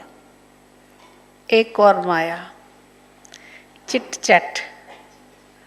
അടുത്ത മായ ചിറ്റ് ചാറ്റ് है ना. व्हाट्सएप, ये मोबाइल के एक और माया है चिट चैट. आपस में बैठ के चिट चैट करते हैं, बातचीत करते हैं. और ब्राह्मण आत्माएं जब ऐसे अकेले में बातचीत करते हैं बिना टीचर के प्रेजेंस में, कुछ दिन तो ठीक चलता है, उसके बाद उसमें माया जरूर प्रवेश कर जाती है. കുറച്ചു കാലമൊക്കെ ടീച്ചർ സഹോദരി ഇല്ലാതെ ഒറ്റയ്ക്കിരുന്ന് ചിറ്റ് ചാറ്റ് ചെയ്യുകയാണ് എങ്കിൽ അതിലും എപ്പോൾ വേണമെങ്കിലും മായ കടന്നു വരും. എന്തെങ്കിലുമൊക്കെ ഇങ്ങനെ ചിറ്റ് ചെയ്തുകൊണ്ടിരിക്കുമല്ലോ, അങ്ങോട്ട് മെസ്സേജ് അയക്കും ഇങ്ങോട്ട് മെസ്സേജ് അയക്കും. ये अपना पर्सनल अनुभव मैं आपसे शेयर करती हूँ. बाबा भी यही बोलते हैं मुरली में, लेकिन इस बात को मैंने अनुभव किया है. बाबा जिस टीचर को हमारे लिए निमित्त बनाते हैं, हो सकता है कि वो पढ़ी लिखी नहीं हो, ये भी हो सकता है कि बहुत सिंपल गौ जैसी माता भी हो, लेकिन बाबा की जो ताकत है, जो स्पिरिचुअल पावर है, वो कहीं ना कहीं उन द्वारा ही इनहेरिटेड होता है. तो उनको हमको रिस्पेक्ट देना है, हर बात उनसे रिपोर्ट करना है, उनको लेकर के ही कुछ करना है. बाकी अगर उनकी एब्सेंस में हम आपस में चिट चैट करते हैं और उनकी खाली प्रेजेंस भी नहीं, उनकी अगर परमिशन भी नहीं लेते हैं, अगर चिट चैट करते हैं, तो वहाँ माया के आने का चांसेस बहुत ज़्यादा है. മായ ഏതൊക്കെ രീതിയിൽ വരാനുള്ള ചാൻസ് ഉണ്ടെന്ന് പറഞ്ഞു തരികയാണ്. അപ്പോൾ ഈ ചിറ്റ് ചാറ്റിലും ഏത് രീതിയിലാണ് മായ വരുന്നത്. നമ്മൾ മെസ്സേജുകൾ പരസ്പരം ഇങ്ങനെ കൈമാറിക്കൊണ്ടിരിക്കും, അത് പേഴ്സണലായിട്ട് ഇരുന്നിട്ടായിരിക്കും. ഇനിയിപ്പോൾ പറയുകയാണ്, നമ്മുടെ സഹോദരി, നിമിത്ത സഹോദരി ചിലപ്പോൾ വലിയ എഡ്യൂക്കേറ്റഡ് ആയിരിക്കില്ല, അല്ലെങ്കിൽ സാധാരണ ഒരു മാതാജി ആയിരിക്കും നിങ്ങളുടെ സെൻറ്ററിലുള്ളത്, അല്ലെങ്കിൽ ആ സെൻറ്റർ ഇൻചാർജ് ആയിട്ടുള്ളത്. പക്ഷെ എന്നാൽ പോലും നിങ്ങളൊരു കാര്യം മനസ്സിലാക്കൂ, ബാബ ആരാണ്? ബാബ ആ ആത്മാവിൽ കൂടി, ആ സഹോദരിൽ കൂടി ബാബയ്ക്ക് വേണ്ടത് എന്താണോ ചെയ്യിപ്പിക്കില്ലേ, ബാബ ആ പാലന ആ സഹോദരിൽ കൂടി തീർച്ചയായിട്ടും നൽകും. കാരണം ബാബ ആരാണ്? അപ്പോൾ ബാബയുടെ ആ സ്പിരിച്വൽ പവർ തീർച്ചയായിട്ടും അവരിൽ കൂടി നിങ്ങൾക്ക് കിട്ടും. അപ്പം അതില്ലാതെ, അവരുടെ പെർമിഷൻ ഇല്ലാതെ, നിമിത്ത സഹോദരിയുടെ ആബ്സെൻസിൽ നിങ്ങൾ ഒരിക്കലും ഈ രീതിയിൽ മെസ്സേജുകൾ കൈമാറരുത്, ചിറ്റ് ചാറ്റ് ചെയ്യരുത്. वैसे भी मुरली देने का अधिकार मधुबन को है, जमुना प्रसाद भाई जी को है. वो मुरली देते हैं, ठीक है ना, वो भेजते हैं, अप्रूव करते हैं. बाबा ने उनको निमित्त बनाया मधुबन में. फिर वो मुरली सेंटर वाली जो टीचर हैं वो अप्रूव करती है, भाई फलानी पाठशाला को मुरली भेज सकते हैं, फलाना भाई कहीं अकेले रहते हैं उनको मुरली भेजा जा सकता है, इत्यादि. तो मुरली को भेजने की बाबा के यज्ञ में एक मर्यादा है. किसी के लिए अगर डिसिप्लिन करना है तो क्या कहते हैं, हम आपकी मुरली बंद कर देंगे. सुना, ये हमारे फैमिली का डिसिप्लिन का जो है वो एक ज़रिया है. लेकिन कई भाई बहनें व्हाट्सएप में जिसको इच्छा उसको मुरली भेजते रहते हैं. किसी ने रिक्वेस्ट किया है, बाहर अकेले रहते हैं, आपने अपनी टीचर की परमिशन लिया है, आपके ग्रुप का लिस्ट दिखाया है, उसके बाद आप मुरली भेजते हैं, कोई बात नहीं. लेकिन वैसे आप जिसको चाहे उसको अपने ग्रुप में इकट्ठा करके किसी भी ग्रुप में जहाँ आप मेंबर हैं वहाँ मुरली नहीं भेज सकते हैं. ये ईश्वरीय मर्यादा के विरुद्ध है. ഇനി മുരളി അയക്കുന്ന കാര്യം പറയുകയാണ്. നമുക്ക് തോന്നിയതുപോലെ ഇഷ്ടപ്പെട്ട ഒരാളിപ്പോൾ പറയുകയാണ് എനിക്ക് മുരളി വേണം എന്ന് പറഞ്ഞു കഴിഞ്ഞാൽ ആ മുരളി നമ്മുടെ ഇഷ്ടപ്രകാരം അങ്ങോട്ട് അയച്ചു കൊടുക്കാനായിട്ട് പറ്റില്ല. നമ്മൾ ആ വ്യക്തി ഏത് ഗ്രൂപ്പിലാണോ ഉള്ളത് ആ ഗ്രൂപ്പിലേക്ക് അങ്ങോട്ട് മുരളി ഇടുക. അപ്പോൾ പെർമിഷൻ ഇല്ലാതെ അതും ചെയ്യാനായിട്ട് പറ്റില്ല. ശരിക്കും മധുബനിൽ ജമുന പ്രസാദ് ഭായിജിക്കാണ് മുരളി അയക്കുന്നതിൻ്റെ ഉള്ളത്. ജമുന പ്രസാദ് ഭായിയാണ് മുരളി അയക്കുന്നത്. അത് കഴിഞ്ഞ് കഴിഞ്ഞാൽ പിന്നെ സെൻട്രലിൽ മുരളി എത്തുമ്പോൾ ആ മുരളി ഏതെല്ലാം ഭാഗത്തേക്ക് പോകണം, ഇന്ന ഗീതാ പാഠശാലയിലേക്ക്, ഇവിടേക്കൊക്കെ പോകുന്നതെന്ന് സെൻട്രലിൽ നിമിത്തമായിട്ടുള്ള സഹോദരി തീരുമാനിക്കുകയാണ്. അപ്പോൾ അവരുടെ പെർമിഷനോടുകൂടി, അഥവാ ആരെങ്കിലും നിങ്ങളോട് പറയുകയാണ് മുരളി വേണം എന്ന് പറയുകയാണ് എങ്കിൽ അവരുടെ പെർമിഷനോടുകൂടി മാത്രമേ നിങ്ങൾക്ക് മുരളി അയച്ചു കൊടുക്കാൻ പാടുള്ളൂ. ठीक है. उसके बाद की और खतरनाक एक माया, आपस में बात करते रहते हैं. क्या बात करेंगे सोचो. 2, 4, 6, 8, 10 दिन के बाद देखो तो देह अभिमान वाली बातें हो जाएंगी. इसकी निंदा, उसकी चुगली, इसने ऐसा किया, उसने वो नहीं किया, ठीक है कि नहीं. तो फिर धीरे धीरे माया ऐसा पकड़ के गर्दन मरोड़ देती है. ठीक है. तो इसलिए ये फ़ोन फान पे ज़्यादा बातचीत भी नहीं करना चाहिए. हाँ, कई भाई बहनें कहते हैं फिर ऐसा तो काफ़ी बार हम ड्राई हो जाते हैं, तो क्या करें, खुश भी तो रहना ज़रूरी है. അപ്പോൾ നേരത്തെ പറഞ്ഞ മുരളിയുടെ കാര്യത്തിൽ പറയുകയാണ്, നമ്മുടെ വിദ്യാലയത്തിൽ അതിൻ്റേതായിട്ടുള്ള കുറച്ച് ഡിസിപ്ലിൻ ഉണ്ട്. ആ ഡിസിപ്ലിനിനുള്ളിൽ നമ്മൾ നിൽക്കണം. ഇതൊക്കെ ഓരോ ഡിസിപ്ലിനാണ്, ഓരോ ശരിയായിട്ടുള്ള രീതിയിൽ അച്ചടക്കത്തോടു കൂടി പാലിച്ചു കൊണ്ട് പോകണ്ടേ. അപ്പോൾ ആ കാര്യത്തിൽ നമ്മൾ ശ്രദ്ധിക്കണം. അടുത്ത വളരെ ഡേഞ്ചറസ് ആയിട്ടുള്ളൊരു മായയാണ് തമ്മിൽ സംസാരിക്കുക. കാണുമ്പോൾ സംസാരിക്കുന്നു, അല്ലെങ്കിൽ ഫോണിൽ കൂടി സംസാരിക്കുന്നു. ആ ഫോണിൽ ചിലപ്പോൾ 8-10 ദിവസം കഴിഞ്ഞിട്ടായിരിക്കും ഒന്ന് ഫോൺ വരുന്നത് അല്ലെങ്കിൽ വിളിക്കുന്നത്. അപ്പോൾ ആ സമയത്ത് എന്തായിരിക്കും പരസ്പരം സംസാരിക്കാനുണ്ടാകുക? അവിടുത്തെ കാര്യങ്ങൾ നമ്മൾ പറയും കൊതിയും നുണയും, അവിടുത്തെ കാര്യം ഇവിടുത്തെ കാര്യം ഇങ്ങനെ പറഞ്ഞ്. അപ്പം അത് നമ്മളെ അങ്ങോട്ട് വീഴ്ത്തിക്കളയും. കുറച്ച് കഴിയുമ്പോൾ അതങ്ങ് ചുറ്റി വരിഞ്ഞിട്ട് നമ്മളെ വീഴ്ത്തിക്കളയും. അപ്പം ഇതും ഒരു വളരെ ഡേഞ്ചറസ് ആയിട്ടുള്ള മായ തന്നെയാണ്. वैसे जहाँ तक मैंने सुना है, लंदन का अनुभव, दादी जी का अनुभव, लंदन के भाई बहन हमारे पास बॉम्बे में बहुत आते थे, तो वो वहाँ का अनुभव सुनाते थे. लोग आजकल समय बहुत होता है तो किटी पार्टीज करते हैं और कहीं ना कहीं गेट टुगेदर करते हैं इत्यादि. और बाबा के जो ब्राह्मण बच्चे हैं वो तो कहीं जाते नहीं हैं, किसी का खाते नहीं हैं, तो कैसे सोशल होंगे? आखिर हम में भी तो सोशल होने की ज़रूरत है. तो दादी ने बहुत सुंदर एक सिस्टम डेवलप किया.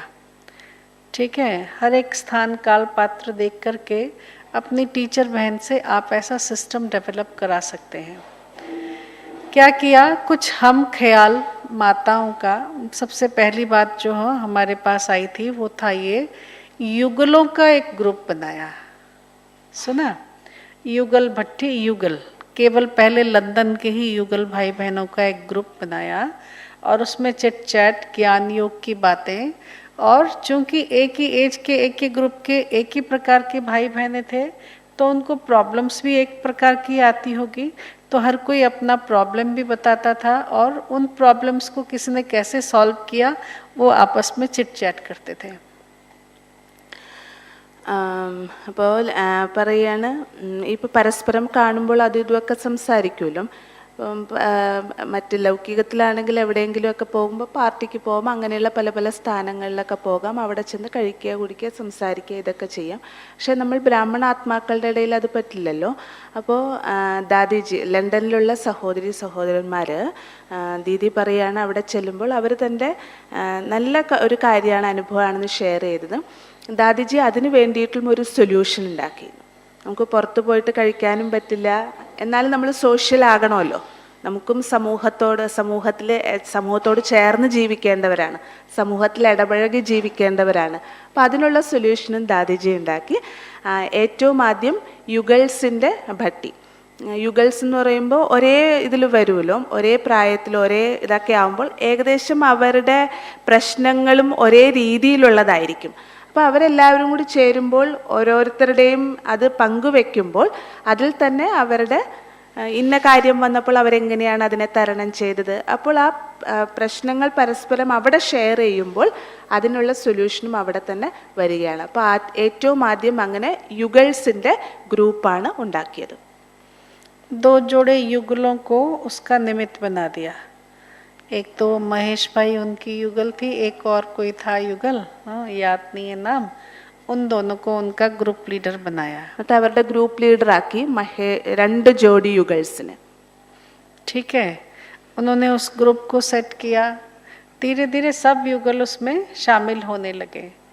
तो इन लोगों का 15 दिन में, मतलब महीने में 2 बार मिलना होता था. और भट्टी जैसा करेंगे, चिट चैट करेंगे, प्रॉब्लम शेयर करेंगे और अपनी अनुभव शेयर करेंगे. बढ़िया ब्रह्मा भोजन मिलेगा, खाएंगे पिएंगे और सोशल होके जाएंगे. അപ്പോൾ അവരുടെ ആ ഗ്രൂപ്പിൻ്റെ ലീഡറാക്കിയിട്ട് 2 യുഗൾസിനെയാണ്, 2 ജോഡി യുഗൾസിനെയാണ് ആക്കിയത്. പതുക്കെ അതിലേക്ക് വളരെയധികം പേര് യുഗൾസ് ജോയിൻ ആകാൻ തുടങ്ങി. എന്നിട്ട് മാസത്തിൽ 2 പ്രാവശ്യം, സാധാരണ ഈ ക്ലബ്ബുകളിലൊക്കെ പോകില്ല, അതേപോലെ മാസത്തിൽ 2 പ്രാവശ്യം അവർക്കെല്ലാവർക്കും വേണ്ടി അവർക്ക് ഒരുമിച്ച് കൂടാനും എന്നിട്ട് എക്സ്പീരിയൻസ് ഷെയർ ചെയ്യാനും അതേപോലെ നല്ല ബടിയ ബ്രഹ്മാ ഭോജനം അവർക്ക് കൊടുക്കും. फिर उनका ये जो था ना युगलों का ग्रुप, वो एक्सपांड करने लग गया. दादी जी तो विदेश सेवाओं की हेड है. लंदन जो है वो हमारा ऑफिशियल हेडक्वार्टर है. तो सब देशों के, अलग अलग देशों के भी युगल उसमें जुड़ने लगे. और ഈ യുഗൾ ഗ്രൂപ്പ് വികസിക്കാൻ തുടങ്ങി, വലുതാകാൻ തുടങ്ങി. പല പല ദേശങ്ങളിൽ ജാനകി ദാദിജി ആയിരുന്നല്ലോ വിദേശ ദാദിജി. അപ്പം ദാദിജിയുടെ പല പല രാജ്യങ്ങളിൽ നിന്ന് ഈ ഗ്രൂപ്പിലേക്ക് കുറേ പേര് ആകാൻ തുടങ്ങി. रमेश भाई जी, उषा बहन जी ने उस थीम को बॉम्बे में लाया कि यहाँ पे भी हम युगल भाई बहनें जो हैं उनके लिए ऐसा प्रोग्राम करेंगे. तो सारे बॉम्बे के जो भी युगल भाई बहनें इसमें शामिल होना चाहते हैं शामिल हो सकते हैं. ഇപ്പം രമേശ് ഭായിയും ഉഷാ ബഹൻജിയും ഇന്നലെ പറഞ്ഞല്ലോ അവർ യുഗൽ ജോഡിയാണ്. അപ്പോൾ അവർ ഈ ഗ്രൂപ്പിനെ ബോംബെയിലേക്ക് ക്ഷണിച്ചു. അപ്പോൾ എന്നിട്ട് പറഞ്ഞു ആർക്കൊക്കെ ഇതിൽ ജോയിൻ ചെയ്യാൻ ആഗ്രഹമുണ്ടോ അവർക്ക് ഈ ഗ്രൂപ്പിൽ ജോയിൻ ചെയ്യാം. हमारे यहाँ पे भी 80 युगल माना 160 भाई बहनें होगी ना, 80 युगलों का एक टीम बन गया. 80 യുഗൾസിൻ്റെ ഒരു ടീം എന്ന് പറഞ്ഞാൽ അതിൽ 160 പേരുണ്ടായിരിക്കും. അങ്ങനെ 80 യുഗൾസിൻ്റെ ഒരു ടീം തയ്യാറായി. और मेरा भाग्य था कि मुझे उनका टीचर बनाया था. അപ്പോൾ ദീദി പറയാണ് എൻ്റെ ഭാഗ്യം ഇതാണ്, ഞാനാണ് അതിൻ്റെ ടീച്ചറായിട്ട് ഉണ്ടായിരുന്നത്. तो हम महीने में एक दिन पिकनिक रखते थे, कभी इस सेंटर पे, कभी कहीं पे, कभी कहीं पे. हाँ, और बहुत सुंदर प्रोग्राम होता था, बहुत बढ़िया. जैसे नहीं सब भाई बहनें जुड़ने लग गए थे, अच्छा सा एक ग्रुप तैयार हो गया था. എന്നിട്ട് മാസത്തിലൊരിക്കൽ ഒരുമിച്ച് കൂടും ഈ എല്ലാ യുഗൾസും.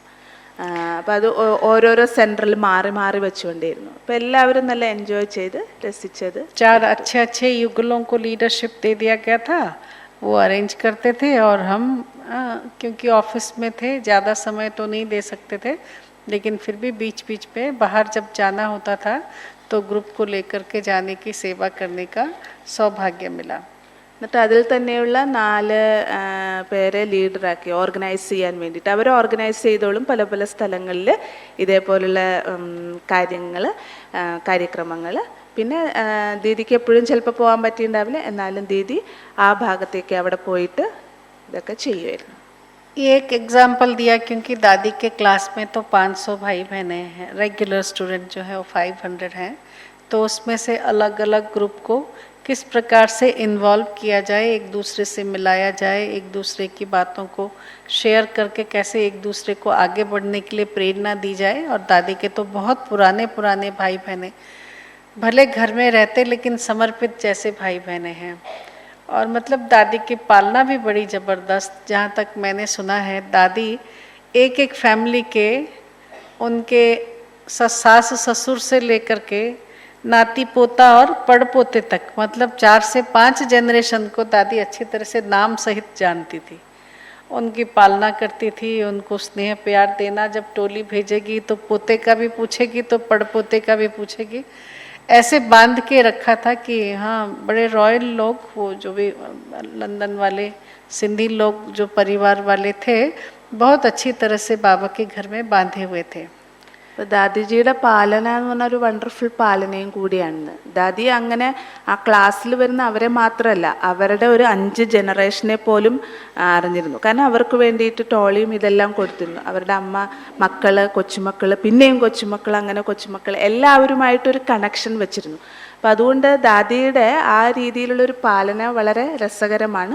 ഇപ്പം ദാദി ഇപ്പോൾ 500 പേരുള്ളൊരു ഗ്രൂപ്പിലാണ് എങ്കിൽ ആ 500 ഗ്രൂപ്പിൽ പലതരത്തിലുള്ളവരും ഉണ്ടായിരിക്കുമല്ലോ, പല ഏജിലുള്ളവരുണ്ടായിരിക്കും, പല ഇതിലുള്ള യുഗൾസ് ഉണ്ടായിരിക്കും, കുമാർസ് ഉണ്ടായിരിക്കും. അപ്പം അങ്ങനെയുള്ളവരെയൊക്കെ ഗ്രൂപ്പ് ആക്കിയിട്ട് ആ രീതിയിൽ ദാദി എല്ലാം ഓരോ കാര്യങ്ങളും ചെയ്തിരുന്നു, പാലന കൊടുത്തിരുന്നു.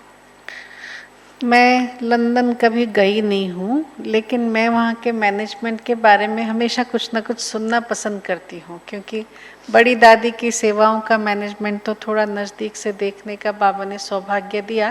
लेकिन दादी जानकी जी कैसे वहाँ विदेश में सेवा करते हैं हमेशा मेरे लिए क्यूरियोसिटी का सब्जेक्ट रहा. तो मैं भाई बहनों से पूछती रहती हूँ.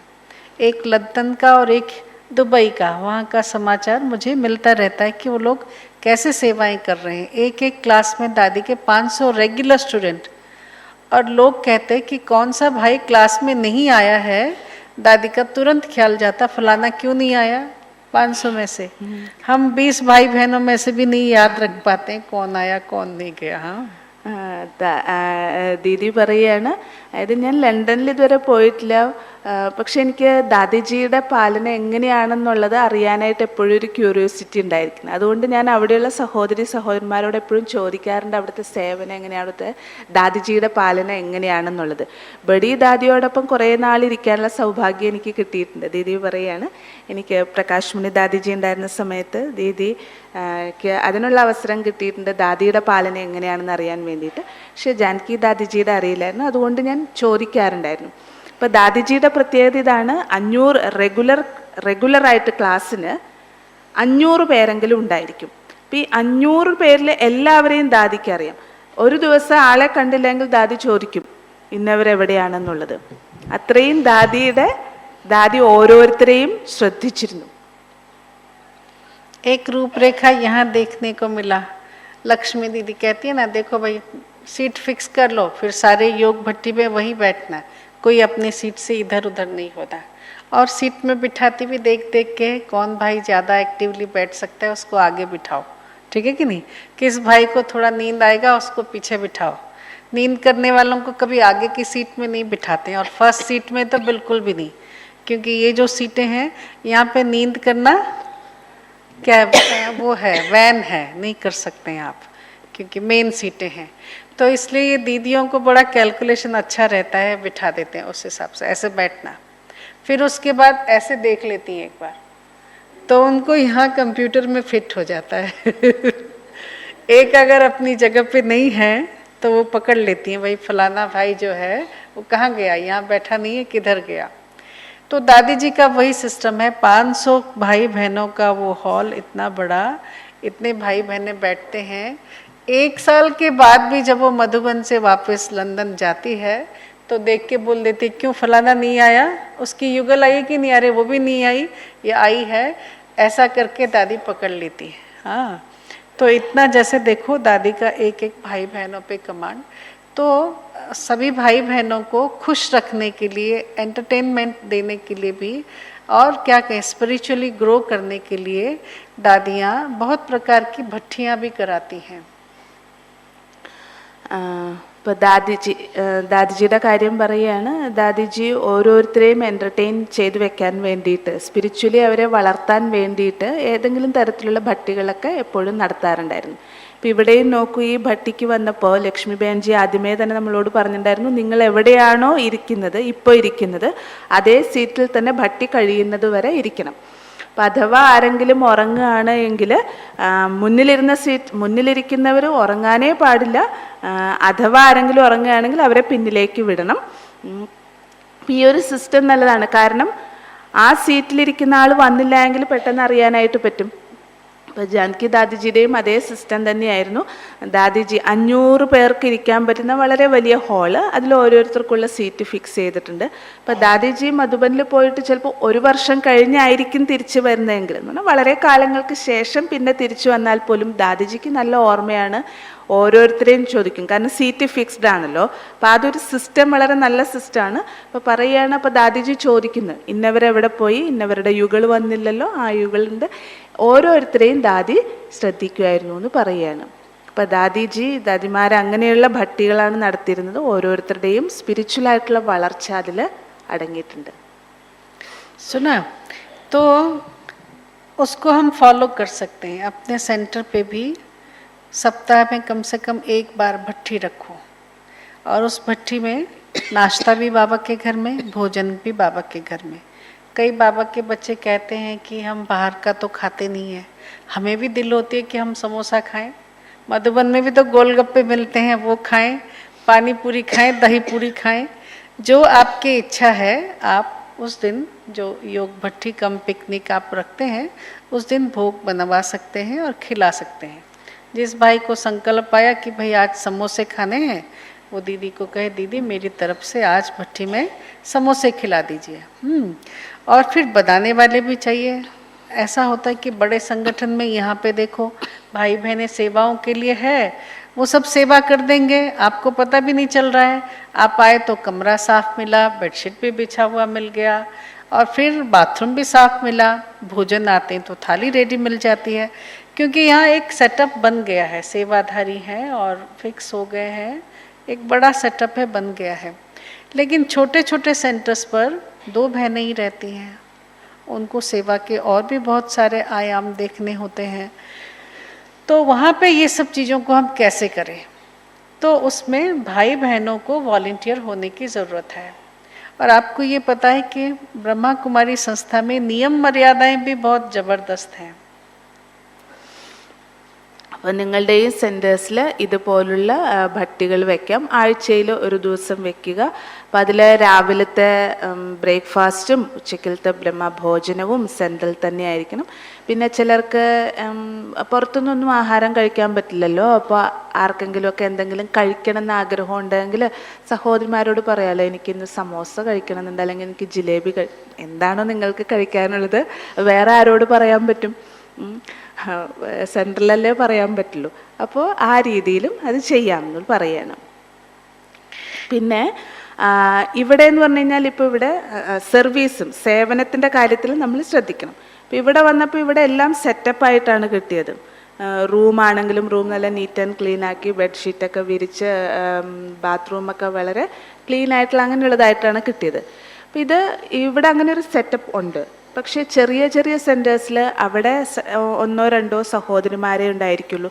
അപ്പം അങ്ങനെയുള്ള സമയത്ത് നിങ്ങൾ സഹോദരന്മാർ വളണ്ടിയറായിട്ട്, അതായത് സ്വമേധയാ തന്നെ സേവനത്തിന് വേണ്ടിയിട്ട് തയ്യാറാകണം. तो भाई बहनों के नियम मर्यादाएं सब चीज़ों को देखते हुए बहनें फिर सेवाधारी ढूंढती हैं, किसको कहें सेवा के लिए। तो जब कभी हमें सेवा का चांस मिले किसी भी प्रकार का, तो हर बाबा के बच्चे को समझना चाहिए, अहो सौभाग्य, दुनिया का सबसे बड़ा प्रसाद सेवा का प्रसाद है। तो सेवा के प्रसाद के लिए कभी ना नहीं कहना, झड़प लेना चाहिए और वो सेवा करना चाहिए. സേവനത്തിൻ്റെ കാര്യത്തിൽ നിങ്ങൾ ഒരിക്കലും നാ പറയാനായിട്ട് പാടില്ല. എന്ത് സേവനമാണോ കിട്ടുന്നത്, സഹോദരിമാർ എന്ത് സേവനമാണോ ചെയ്യാൻ വേണ്ടിയിട്ട് പറയുന്നത് അത് പൂർണ്ണ മനസ്സോടുകൂടി സമ്മതിച്ചുകൊണ്ട് ചെയ്യണം. जैसे किचन में है जो बाबा के बच्चे संपूर्ण धारणाओं में चलते हैं, जिनका अन्न की शुद्धि है, जिनका व्यवहारिक बाबा के घर में जो ब्रह्मचर्य व्रत की शुद्धि है, संपूर्ण प्रकार से जो बाबा के बच्चे नियम और धारणाओं में पक्के हैं, उनको ही किचन में ले सकते हैं. जिनका टीचर बहनों को पता ही नहीं है, कुछ नए हैं, पुराने भी हैं लेकिन इतने ओपन नहीं है दीदी के साथ, उनको नहीं पता है, अब उनको लेके तो किचन में नहीं खड़ा करेंगे. तो कौन आत्मा क्या सेवा कर सकती है, राइट जज उनकी टीचर है, ठीक है कि नहीं. और अगर ऐसी टीचर बहन मुझे कोई भी सेवा देती है, बाथरूम साफ करने का भी सेवा देती है, तो मुझे उस सेवा के अवसर को छीन के लेना चाहिए कि हाँ ये मैं कर सकती हूँ, वाह मेरा बड़ा भाग्य, आपने मुझे अपना समझा, बाबा की सेवा के योग्य समझा, तब ये सेवा दिया है. तो सेवा के अवसर को कोई भी ब्राह्मण को कभी नहीं छोड़ना चाहिए. സേവനത്തിൻ്റെ കാര്യത്തിൽ നിങ്ങൾ പൂർണ്ണ മനസ്സോടുകൂടി ചെയ്യണം. അത് എന്ത് സേവനമായിക്കോട്ടെ. ഇപ്പോൾ സെൻറ്ററിലുള്ള സഹോദരിമാർക്കാണല്ലോ അറിയുന്നത് ഓരോരുത്തരും എങ്ങനെയാണ്, ഓരോരുത്തർക്കും ഏത് രീതിയിലുള്ള സേവനമാണ് കൊടുക്കേണ്ടതെന്നുള്ളത്. ഇപ്പോൾ സപ്പോസ് വിചാരിക്കൂ ബാബയുടെ അടുക്കളയിലുള്ള സേവനമാണ്. അപ്പോൾ ആ അടുക്കളയിലുള്ള സേവനം ചെയ്യണമെന്ന് അതിൻ്റേതായിട്ടുള്ള ജീവിതത്തിൽ ശുദ്ധി വേണം, ബ്രഹ്മചര്യത്തിൻ്റെ പാലന വേണം, ആഹാരത്തിൻ്റെ ശുദ്ധി വേണം. പിന്നെ ആഹാരം വീട്ടിൽ അതും ഇതൊക്കെ ഉള്ളി വെളുത്തുള്ളിയൊക്കെ ഉണ്ടാക്കി കൊടുക്കുന്നുണ്ടെങ്കിൽ അങ്ങനെയുള്ളവർ തൊടുന്നവർ ബാബയുടെ അടുക്കളയിൽ കയറിയിട്ട് ആഹാരം ഉണ്ടാക്കാനായിട്ട് പറ്റില്ല, അല്ലേ. ശുദ്ധതയോടുകൂടി ഇരിക്കുന്നവർക്ക് മാത്രമേ ബാബയുടെ അടുക്കളയിൽ സേവനം ചെയ്യാനായിട്ട് പറ്റുള്ളൂ. അപ്പം അത് ആരൊക്കെയാണ് എന്നുള്ളത് നിമിത്തമായിട്ടുള്ള സഹോദരിക്കും ആ സെൻറ്ററിലുള്ള ടീച്ചർ ബഹന് മാത്രമല്ലേ അറിയാൻ പറ്റുള്ളൂ. അപ്പം അതിനനുസരിച്ചുള്ള വേറെ ആരെങ്കിലും വിളിച്ചവിടെ കയറ്റി നിർത്താനായിട്ട് പറ്റില്ലല്ലോ. ചിലർ വർഷങ്ങളായിട്ടുണ്ടാകും, പക്ഷെ ഈ രീതിയിലുള്ള ശുദ്ധി അവർക്കുണ്ടാവില്ല. അപ്പോൾ അവരെ അടുക്കളയിലേക്ക് കയറ്റാനായിട്ട് പറ്റില്ല. അപ്പം അതുകൊണ്ട് ടീച്ചർ സഹോദരി എന്ത് സേവനമാണോ നിങ്ങളോട് പറയുന്നത്, ആ സേവനം ചിലപ്പോൾ ബാത്റൂം ക്ലീൻ ചെയ്യുന്ന സേവനമായിരിക്കും. പക്ഷെ എന്നാൽ പോലും നിങ്ങൾ അതിനൊരു ചെറിയ സേവനമാണെന്ന് കണക്കാക്കരുത്. ആ ടീച്ചർ സഹോദരിക്ക് എന്നിൽ അത്രയും വിശ്വാസം ഉള്ളത് കൊണ്ടാണല്ലോ ഇത് ചെയ്യും എന്നുള്ളത് ഉറപ്പുള്ളത് കൊണ്ടാണല്ലോ, മനസ്സോടുകൂടി ചെയ്യുന്നുള്ള ഉറപ്പുള്ളത് കൊണ്ടാണല്ലോ, എൻ്റെ ഈ പരിവാരത്തിലേതാണെന്ന് മനസ്സിലാക്കിയത് കൊണ്ടാണല്ലോ എന്നോട് പറഞ്ഞത്. അപ്പം ആ ഒരു രീതിയിൽ അതും സന്തോഷത്തോടു കൂടി നിങ്ങൾ ചെയ്യണം. എന്ന് പറഞ്ഞു കഴിഞ്ഞാൽ എന്ത് സേവനമാണോ നമുക്ക് ബാബയുടെ വീട്ടിൽ നിന്ന് കിട്ടുന്നത് അത് തൻ്റെ ഭാഗ്യമാണെന്ന് മനസ്സിലാക്കിയിട്ട് തീർച്ചയായിട്ടും ചെയ്യണം. सेवाओं को बढ़ाने के लिए तन मन धन की सेवा की ज़रूरत होती है। कुछ स्थूल सेवाएं चाहिए होगी, उसमें आपको स्थूल सेवाएं भी करनी है क्योंकि आप बाबा के बच्चे हैं। इसी परिवार को लेके टीचर बहन रूपी माँ को सेवा करना होता है कि नहीं? അപ്പോൾ സേവനത്തെ വർദ്ധിപ്പിക്കാൻ വേണ്ടിയിട്ട് ശരീരം മനസ്സ് ധനം കൊണ്ട് തീർച്ചയായിട്ടും നമുക്ക് സേവനം ചെയ്യേണ്ടതായിട്ട് വരും. ബെഞ്ചി अपने लास्ट में क्या कहा? क्लास में ये जो परिवार है, क्योंकि टीचर अगर माँ है तो हम भाई बहनों का ये जो परिवार है उसका परिवार है, उनको ही लेकर के वो सेवा को आगे बढ़ाएगी. ठीक है कि नहीं? ഇപ്പോൾ ഇതൊരു കുടുംബമാണ് അല്ലേ? ഈ കുടുംബത്തിലെ അമ്മയായിരിക്കും അവിടെ ആ സെൻറ്ററിലുള്ള സഹോദരി, ടീച്ചർ സഹോദരി എന്ന് പറയുന്നത്. അപ്പോൾ ആ സഹോദരിക്ക്, ആ അമ്മയ്ക്ക് കുടുംബത്തിലെ കാര്യങ്ങൾ ആരെ കൊണ്ടേ നടത്തിക്കാൻ പറ്റുള്ളൂ? തീർച്ചയായിട്ടും കുടുംബത്തിലുള്ളവരെ കൊണ്ട് തന്നെയല്ല കാര്യങ്ങളുടെ സേവനമാണല്ലോ ഈ കുടുംബത്തിലെ കാര്യം എന്ന് പറയുന്നത്. അപ്പോൾ ആ കുടുംബത്തിലുള്ളവരെ കൊണ്ട് തന്നെയാണ് സേവനം മുന്നോട്ട് കൊണ്ടുപോകുന്നത്. मनसा सेवा का भी सहयोग देना. जो आपका टैलेंट है वो आपको अपने टीचर बहन को बताना है. समझो कोई आर्टिस्ट है, किसी आर्टिस्ट की बात कर रही थी. हाँ, कल जो भाई जी के लिए भोग परसों लगाया गया था उधर अपने यादवगिरी सेंटर पे, तो उसकी बात दीदी बता रही थी कि जब दादी आए थे, एक पुराना अबंडेंट राजा के समय के मकान को उन्होंने कैसा पेंट किया था, कितना सुंदर बना दिया था, उनकी बात कर रही थी. तो उस समय वो सिंपल थे, दीदी को पता ही नहीं था कि कोई ऐसा पेंटर है, लेकिन उन्होंने अपने क्या कहे एबिलिटी को, अपने आर्ट को, अपनी जो भी हॉबी है उसको एग्जिबिट किया. बाद में उनको कितनी सेवा मिली. फिर जाकर के ज्ञान सरोवर में आर्ट डिपार्टमेंट में रहे और बाबा के इतने लाडले बच्चे बड़े प्यार से फिर शरीर छोड़ करके बाबा की गोद में चले गए.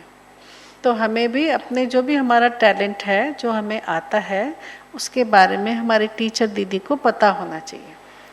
അപ്പോൾ സേവനത്തെ മുന്നോട്ട് കൊണ്ടുപോകാൻ വേണ്ടിയിട്ട് നിങ്ങൾക്ക് ഏത് രീതിയിലുള്ള സഹയോഗമാണോ കൊടുക്കാൻ പറ്റുന്നത് ആ രീതിയിൽ സഹയോഗം ചെയ്യണം. ഓരോരുത്തർക്കും ഓരോ ടാലൻ്റ് ആയിരിക്കും ഉള്ളത്. അപ്പോൾ നിങ്ങളുടെ ഉള്ളിലുള്ള കഴിവുകൾ, നിങ്ങളുടെ ഉള്ളിലുള്ള ടാലൻറ്റ് അത് നിങ്ങളുടെ ടീച്ചർ സഹോദരിയോട് പറയുക. അപ്പോൾ ഇന്നലെയും യാദവ്ഗിരിയിൽ പോയപ്പോൾ അവിടെ ഭോഗ് വയ്ക്കുന്ന സമയത്ത് പറഞ്ഞു എന്ന് ഒരു ബ്രദർ, ഒരു ഭായി വളരെ നല്ല ആർട്ടിസ്റ്റാണ്.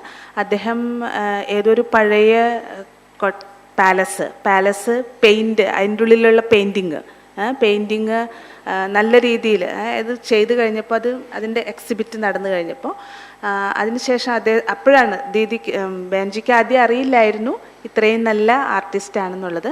അതിനുശേഷം മനസ്സിലായി കഴിഞ്ഞപ്പോൾ പിന്നെ ഗ്യാൻ സരോവറിൽ പോയി അവിടെയും ഇഷ്ടം പോലെ ഇതെല്ലാം ചെയ്തു. പിന്നെ അതിനുശേഷം എന്ന് പറഞ്ഞാൽ തൻ്റെ ടാലൻറ്റിനെ സേവനത്തിന് വേണ്ടിയിട്ട് ഉപയോഗിച്ചു. सुना, भट्टियों में हम रास भी करवाते हैं. क्रिएटिव भट्टी होता है, खेलते हैं, हंसते हैं. जहाँ जैसा स्थान है, जहाँ जैसा माहौल है, आप अपनी क्रिएटिविटी बढ़ा सकते हैं. भाई हमको ये आता है, सभी दीदियों को सब कुछ नहीं आता है. दादी प्रकाशमणि थी, यूथ ग्रुप आता था, कहती थी चलो क्रिकेट खेलते हैं. खुद ऐसे खड़ी हो जाती थी पिच पे जा कर के, हाँ क्रिकेट खेलना है करके. हम बहनों के साथ दादी ने क्रिकेट खेला, बैडमिंटन खेला, उमंग उत्साह दिलाने के लिए. ठीक है कि नहीं? तो अब हम हमेशा हर किसी के लिए तो नहीं सोच सकते हैं, ना सभी के पास पीस पार्क है, लेकिन यहाँ बड़ा स्थान है. सोच सकते हैं कि यहाँ पे भी हम किस प्रकार से क्या खेल पाल भी करें, जिससे हाँ मन भी बड़ा अच्छा खुश रहे, क्रिएटिव रहे, सेवा कर सकें, इस खुशी को सबको बांट सकें. നിങ്ങളുടെ ഉള്ളിലുള്ള ക്രിയേറ്റിവിറ്റിയും ഉണ്ടാകും. ആ ക്രിയേറ്റിവിറ്റിയും കൂടി നമ്മൾ ഉപയോഗിക്കണം. ബഡി ദാദിജി ഉണ്ടായിരുന്ന സമയത്ത് ദാദി ഭട്ടിയൊക്കെ നടത്തുമ്പോൾ എല്ലാവരെയും കൂടി കളിപ്പിക്കാൻ വേണ്ടിയിട്ട് കൊണ്ടുപോയിരുന്നു. ക്രിക്കറ്റൊക്കെ കളിക്കുമ്പോൾ അല്ലെങ്കിൽ ബാഡ്മിൻ്റനൊക്കെ ദാദി ഒരുമിച്ച് കളിക്കുക, ദാദിയും കൂടി കളിക്കാൻ വേണ്ടിയിട്ട് ഇറങ്ങുമായിരുന്നു. അപ്പം അതേപോലെ നിങ്ങളിൽ എന്തെങ്കിലും അങ്ങനെയുള്ള ക്രിയേറ്റിവിറ്റി ഉണ്ടെങ്കിൽ ആ ക്രിയേറ്റിവിറ്റിയും എല്ലാവരെയും സന്തോഷിപ്പിക്കുന്നതിന് വേണ്ടിയിട്ട് ഉപയോഗിക്കാം. അപ്പം ആ സന്തോഷം മറ്റുള്ളവർക്കും കൂടി പങ്കുവെക്കുമ്പോൾ അതും വലിയൊരു സേവനം തന്നെയാണ്. समय स्थान काल पात्र को देख करके हमें करना है. जब ज्ञान सरोवर शुरू हुआ, दादी जी खड़ी हो गई, वो लेकर के कोदाली लेकर के सुना साफ करने लगी, तो सबने साफ किया. फिर ईंटा उठाया तो दादी ने कहा लाओ तगाड़ी मुझे उठाना है, दादी ने तगाड़ी उठाया तो सबने उठाया। सभी भाई बहनों ने वहाँ श्रमदान दिया। श्रमदान समझते ना, फिजिकल सेवा दी, सबने तन से सेवाएं की, झाड़ियों को साफ किया, ईंटा उठाया, मिट्टी फेंका, बहुत मेहनत की। सभी भाई बहनों ने सबने जाकर के वहाँ सेवाएं दी। എന്നാൽ സമയവും സന്ദർഭവും നോക്കി അറിഞ്ഞു കണ്ട് സേവനം ചെയ്യണം. കാര്യത്തിലേക്ക് നമ്മൾ ഇറങ്ങണം.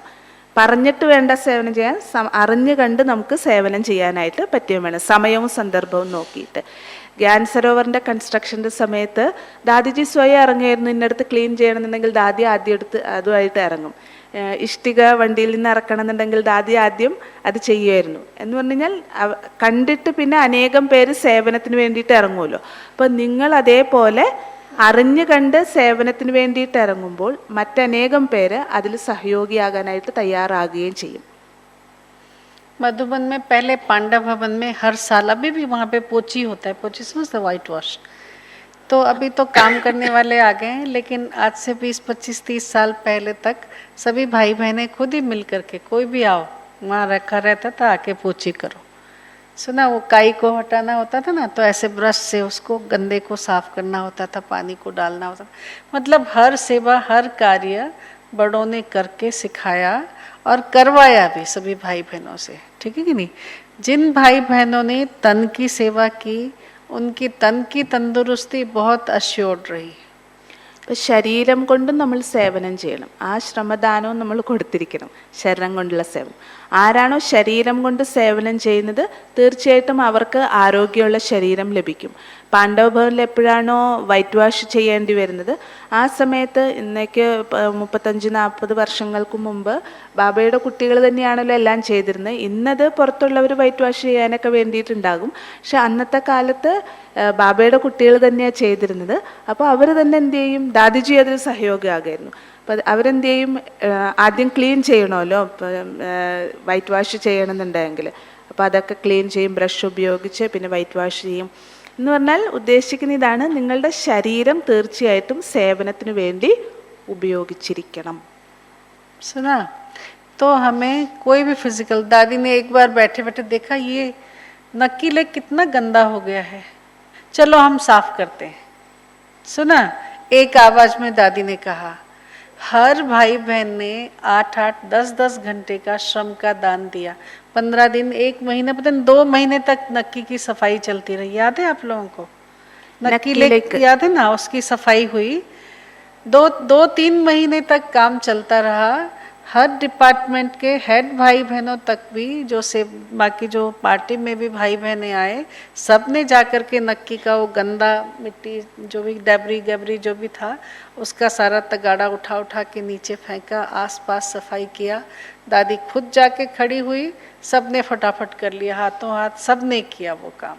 അപ്പോൾ ഒരു പ്രാവശ്യം ദാദിജി പറഞ്ഞു, ചലോ നമുക്കിന്ന് നക്കി ലേക്ക് ക്ലീൻ ചെയ്യാം. പണ്ട് അവിടെ അടുത്തുള്ള മധുബനിലുള്ള ഒരു ലേക്കാണ് നക്കി ലേക്ക്. അപ്പോൾ എല്ലാവരും 2 മാസത്തോളം അത് നടന്നു. ദാദിയും അവിടെ പോയിട്ട് നിൽക്കുമായിരുന്നു. അതായത് എല്ലാ സഹോദരന്മാരും പാർട്ടിയിൽ ബാബ മിലനത്തിന് വേണ്ടിയിട്ട് വന്ന പാർട്ടി ഉണ്ടല്ലോ, അവർ പോലും ആ നക്കി ലേക്ക് ക്ലീൻ ചെയ്യാൻ വേണ്ടിയിട്ട് സഹായിച്ചിരുന്നു. അതിൻ്റെ ഉള്ളിലുള്ള ചെളിയും അഴുക്കും ഒക്കെ ഉണ്ടല്ലോ, അതെടുത്ത് മാറ്റി സേവനം ചെയ്യുന്നു. എന്നാൽ അത്രയും വലിയ സേവനമായിരുന്നു. 2 മാസത്തോളം നടക്കണമെന്നുണ്ടെങ്കിൽ എന്തുമാത്രം ഉണ്ടായിരുന്നു കാണും. सेवा का ये परंपरा आज तक भी है. हाँ, अभी थोड़े हेल्प करने वाले मिल गए हैं, काम करने वाले अड़ोस पड़ोस के जो गरासी लोग हैं वो आके मदद कर देते हैं. लेकिन पर बहुत समय तक दादी ने पांडव भवन में नौकरों को अंदर आने नहीं दिया था. वे बाहर के लोग, अज्ञानी लोग अंदर आए, ऐसा नहीं था. तो फिर खाना बनाना, और ये आतम भाई उस समय गोल्ड मेडलिस्ट आए थे. जो टोली बनाने वाले आतम भाई है ना, वो गोल्ड मेडलिस्ट आए थे. और वो क्या करते थे, किचन में केरोसिन से वो जो इतना तेल डला हुआ था ना, उसको साफ करते थे. सुना, तो मतलब हमारे यहाँ तो सेवा की, कर्मणा सेवा की परंपरा है. हर एक भाई बहन को ज़रूर दीदी से ऑफ़र करके कुछ न कुछ कर्मणा सेवा ज़रूर लेना चाहिए. और अगर कभी बहनें सामने से आपको बोलती हैं कि ये सेवा करना है, तो समझो बाबा ने बोला है, तो मुझे उस सेवा को ज़रूर करना है, इस भाग्य को अपना लेना है. इस प्रकार से बाबा के घर में यही परंपरा चला आता है. ഈ സേവനത്തിൻ്റെ ഇത് പരമ്പരയായിട്ട് നടന്നു വരുന്നതാണ്. അപ്പം അതിൽ നിങ്ങൾ ഓരോരുത്തരും പങ്കാളികളാകണം കർമ്മണാ സേവനത്തിൻ്റെ കാര്യത്തിൽ. കർമ്മണാ സേവനത്തിനുള്ള ചാൻസ് നിങ്ങളുടെ സഹോദരിമാർ നിങ്ങൾക്ക് തരികയാണെങ്കിൽ, നിമിത്ത സഹോദരിമാർ നിങ്ങൾക്ക് തരികയാണെങ്കിൽ അത് ബാബ നൽകിയതാണ്, തൻ്റെ ഭാഗ്യമാണെന്ന് മനസ്സിലാക്കിയിട്ട് ചെയ്യണം. ഒരു കാലം വരെ ഇത് ദാദി ഉണ്ടായിരുന്ന സമയത്തൊക്കെ എല്ലാം അകത്തുള്ളവർ തന്നെയാണ്, ബാബയുടെ കുട്ടികൾ തന്നെയാണ് ചെയ്തിരുന്നത്. ഇപ്പോഴാണ് പിന്നെയും കുറച്ച്, അതായത് അജ്ഞാനികളായിട്ടുള്ള ആത്മാക്കളെ പാണ്ഡവഭവനിലേക്ക് കയറാൻ പോലും അനുവദിച്ചിരുന്നില്ല. ഇപ്പോഴാണ് അടിച്ചു വാരാനും അങ്ങനെയുള്ളതിൽ കുറച്ച് മറ്റ് പുറത്തുള്ളവരെ സഹയോഗികളാകാൻ തുടങ്ങിയത്. ഇല്ലെങ്കിൽ എല്ലാം ബാബയുടെ കുട്ടികൾ തന്നെയാണ് ചെയ്തുകൊണ്ടിരുന്നിരുന്നത്. അപ്പോൾ ആ സമയത്ത് ആത്തം പ്രകാശ് ഭായി ഉണ്ട്, ടോളി ഡിപ്പാർട്ട്മെൻറ്റ് ആത്തം പ്രകാശ് ഭായി. അദ്ദേഹം ഗോൾഡ് മെഡലിസ്റ്റാണ്. പഠിത്തത്തിൽ അദ്ദേഹം, ലൗകിക വിദ്യാഭ്യാസത്തിൽ അദ്ദേഹം ഗോൾഡ് മെഡലിസ്റ്റാണ്. അപ്പോൾ എന്താ മണ്ണെണ്ണ ഒഴിച്ചിട്ട് അവിടെയൊക്കെ ഇങ്ങനെ ക്ലീൻ ചെയ്യുമായിരുന്നു.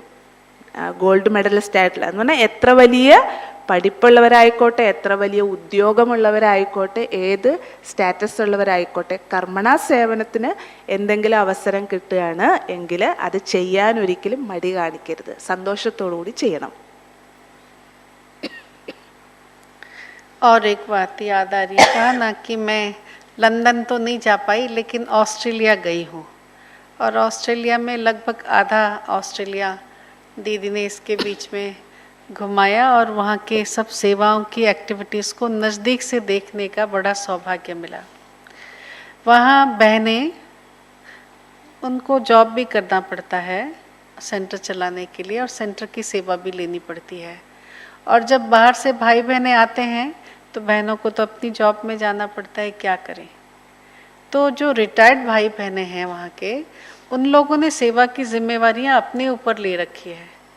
अब मुझे समझो जाना है एयरपोर्ट से लेने के लिए, कोई ना कोई सब बुजुर्ग, इतने अच्छे अच्छे, इतने रॉयल लोग, 80+ लोगों ने मुझे लगभग सभी जगह रिसीव किया. सुना, गाड़ी लेके आए और नहीं you don't have to touch to your luggage, हम लोग लेके जाते हैं. अब बोलो वो 80 साल के कि मैं 80 साल की, मैं देखती रहती थी, लेकिन वो सेवा आपकी करके देंगे. दिस इज़ माई ड्यूटी, मुझे बाबा ने ड्यूटी दिया है, आपको रिसीव करने का है, तो आपका लगेज उठा करके लेके जाने की ड्यूटी मेरी. സുനാ. അപ്പോൾ ദീദി പറയാണ് തൻ്റെ അനുഭവത്തിൽ, എനിക്ക് ഓസ്ട്രേലിയയിൽ പോകാനുള്ള അവസരം കിട്ടിയിരുന്നു. ലണ്ടനിൽ പോകാൻ സാധിച്ചില്ല. അപ്പോൾ അവിടെ മുഴുവൻ അവിടെ സേവനത്തിന് വേണ്ടിയിട്ട് പോയപ്പം അവിടെയുള്ള സഹോദരന്മാരുടെ പ്രത്യേകത, അവർക്ക് ജോലിക്ക് പോവുകയും വേണം, എന്നാൽ സെൻറ്ററിലുള്ള സേവനമെല്ലാം അവർ സ്വയം ചെയ്യുകയും ചെയ്യുമായിരുന്നു. ജോലിക്കും പോകണം, സെൻറ്ററിലെ സേവനവും തീർച്ചയായിട്ടും ചെയ്യും.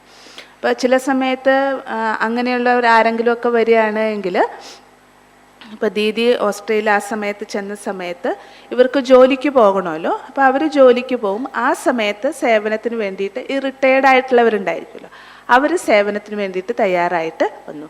അപ്പോൾ അവർ ദീദിയെ പിക്കപ്പ് ചെയ്യാൻ വേണ്ടിയിട്ട് എയർപോർട്ടിലേക്ക് വന്നു. അപ്പോൾ 80 വയസ്സുണ്ട്. ദീദിയെ പിക്കപ്പ് ചെയ്യാൻ വേണ്ടി വന്ന ആ സഹോദരന് 80 വയസ്സുണ്ട്. അപ്പോൾ ദീദി പറയാണ്, എന്നെ സാമാനം പോലും, ലഗേജ് എന്നെ കൈകൊണ്ട് തൊടാൻ പോലും അനുവദിച്ചില്ല എന്ന് പറഞ്ഞു. ഇല്ല, ഇത് എൻ്റെ ഡ്യൂട്ടിയാണ്, ഞാനാണിത് ചെയ്യേണ്ടത്. അപ്പോൾ ദീദി പറയാണ്, 80 വയസ്സുള്ളത് ഞാനാണോ അതോ അവരാണോ എന്ന് തോന്നിപ്പോകും. എന്നാൽ അത്രയും അവർ ആ സേവനത്തെ താല്പര്യത്തോടു കൂടി ചെയ്തു എന്ന് പറയാണ്. सुना, उनकी ड्यूटी फिक्स है. कोई गेस्ट आने वाले हैं, उनका टाइम और समय और जो उनका नंबर वो स्लिप में बहनें लिख के चली जाती हैं. अपना काम पूरा हुआ, चली गई.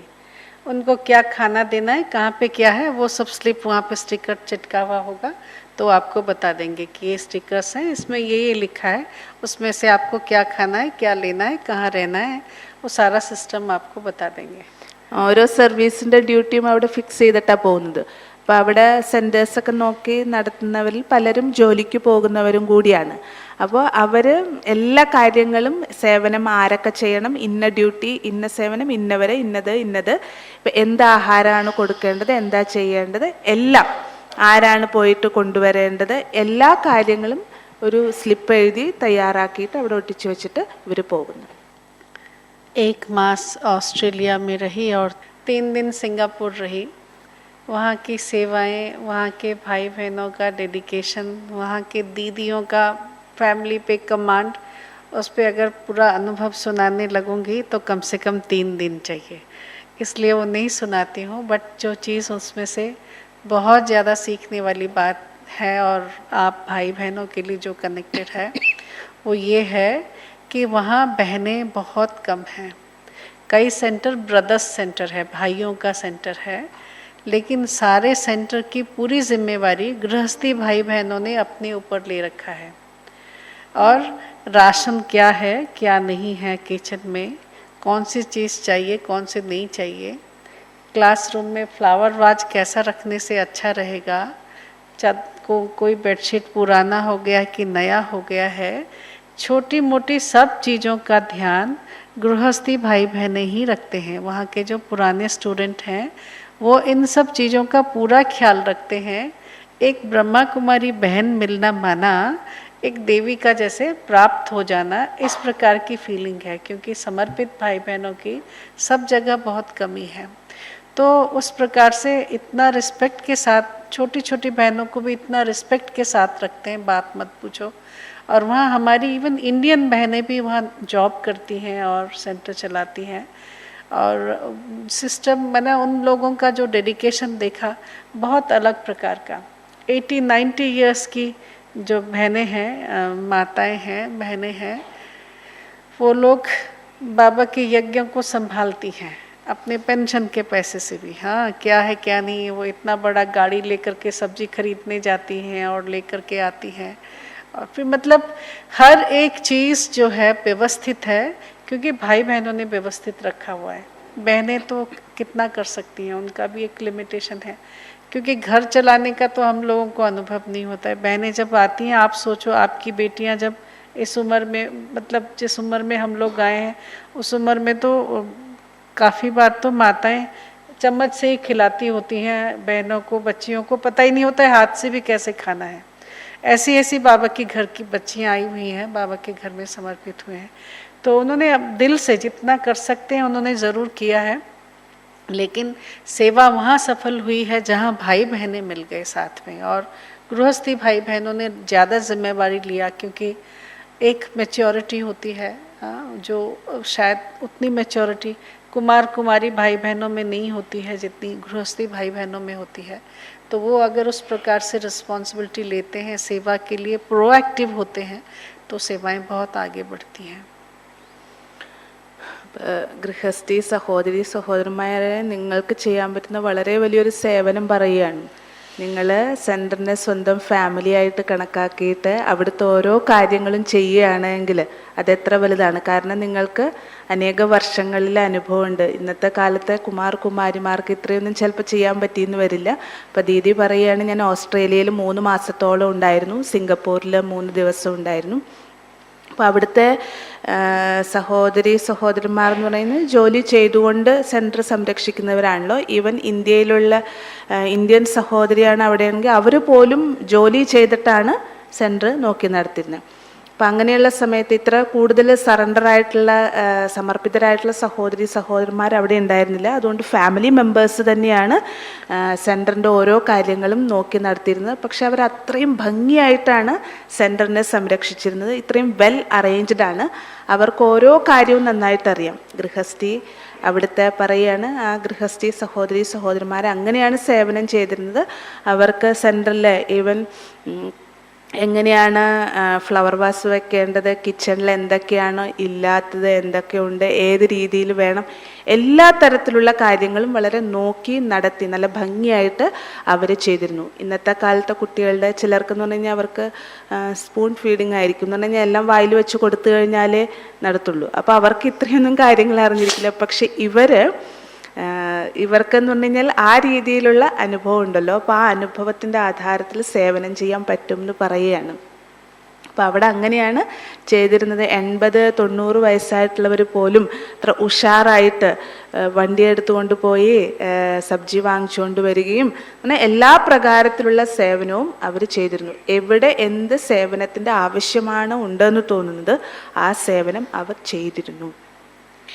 दो रिट्रीट सेंटर में रिट्रीट के समय उनका जो ऑस्ट्रेलिया का रिट्रीट चल रहा था उस समय रहने का सौभाग्य मिला। एक तो हमारा ब्लू माउंटेन्स में सिडनी की तरफ से एक रिट्रीट सेंटर है, 123 एकड़ 123 एकड़ लैंड पे रिट्रीट सेंटर है, और उसकी जो इंचार्ज है सिस्टर शैली, she is only 93 year old.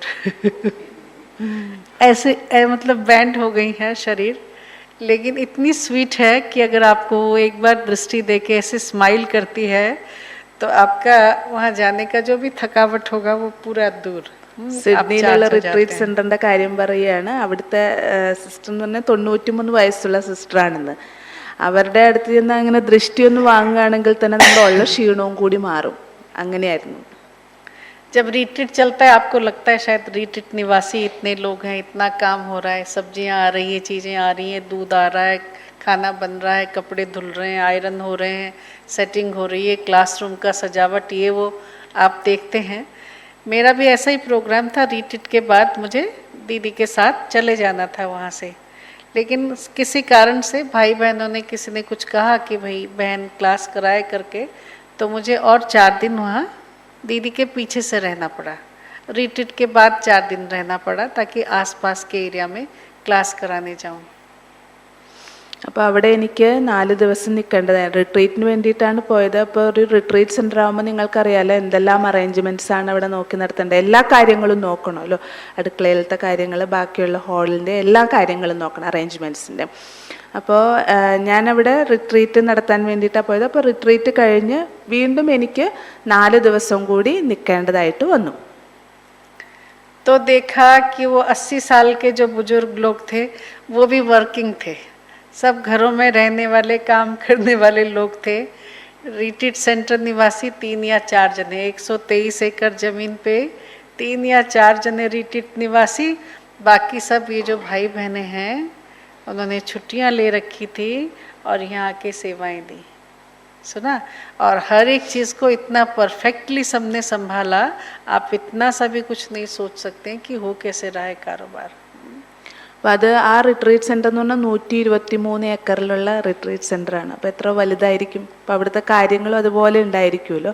അപ്പോൾ അവിടെ താമസിക്കുന്ന അവിടെ ഉള്ളവരെന്ന് പറഞ്ഞു കഴിഞ്ഞാൽ 3-4 സഹോദരന്മാരേ ഉള്ളൂ. ബാക്കി പിന്നെ വീട്ടിലെ കാര്യങ്ങളെല്ലാം ചെയ്തുകൊണ്ടിരിക്കുന്ന ഈ 80 ഇത്രയും വയസ്സുള്ളവരാണ്.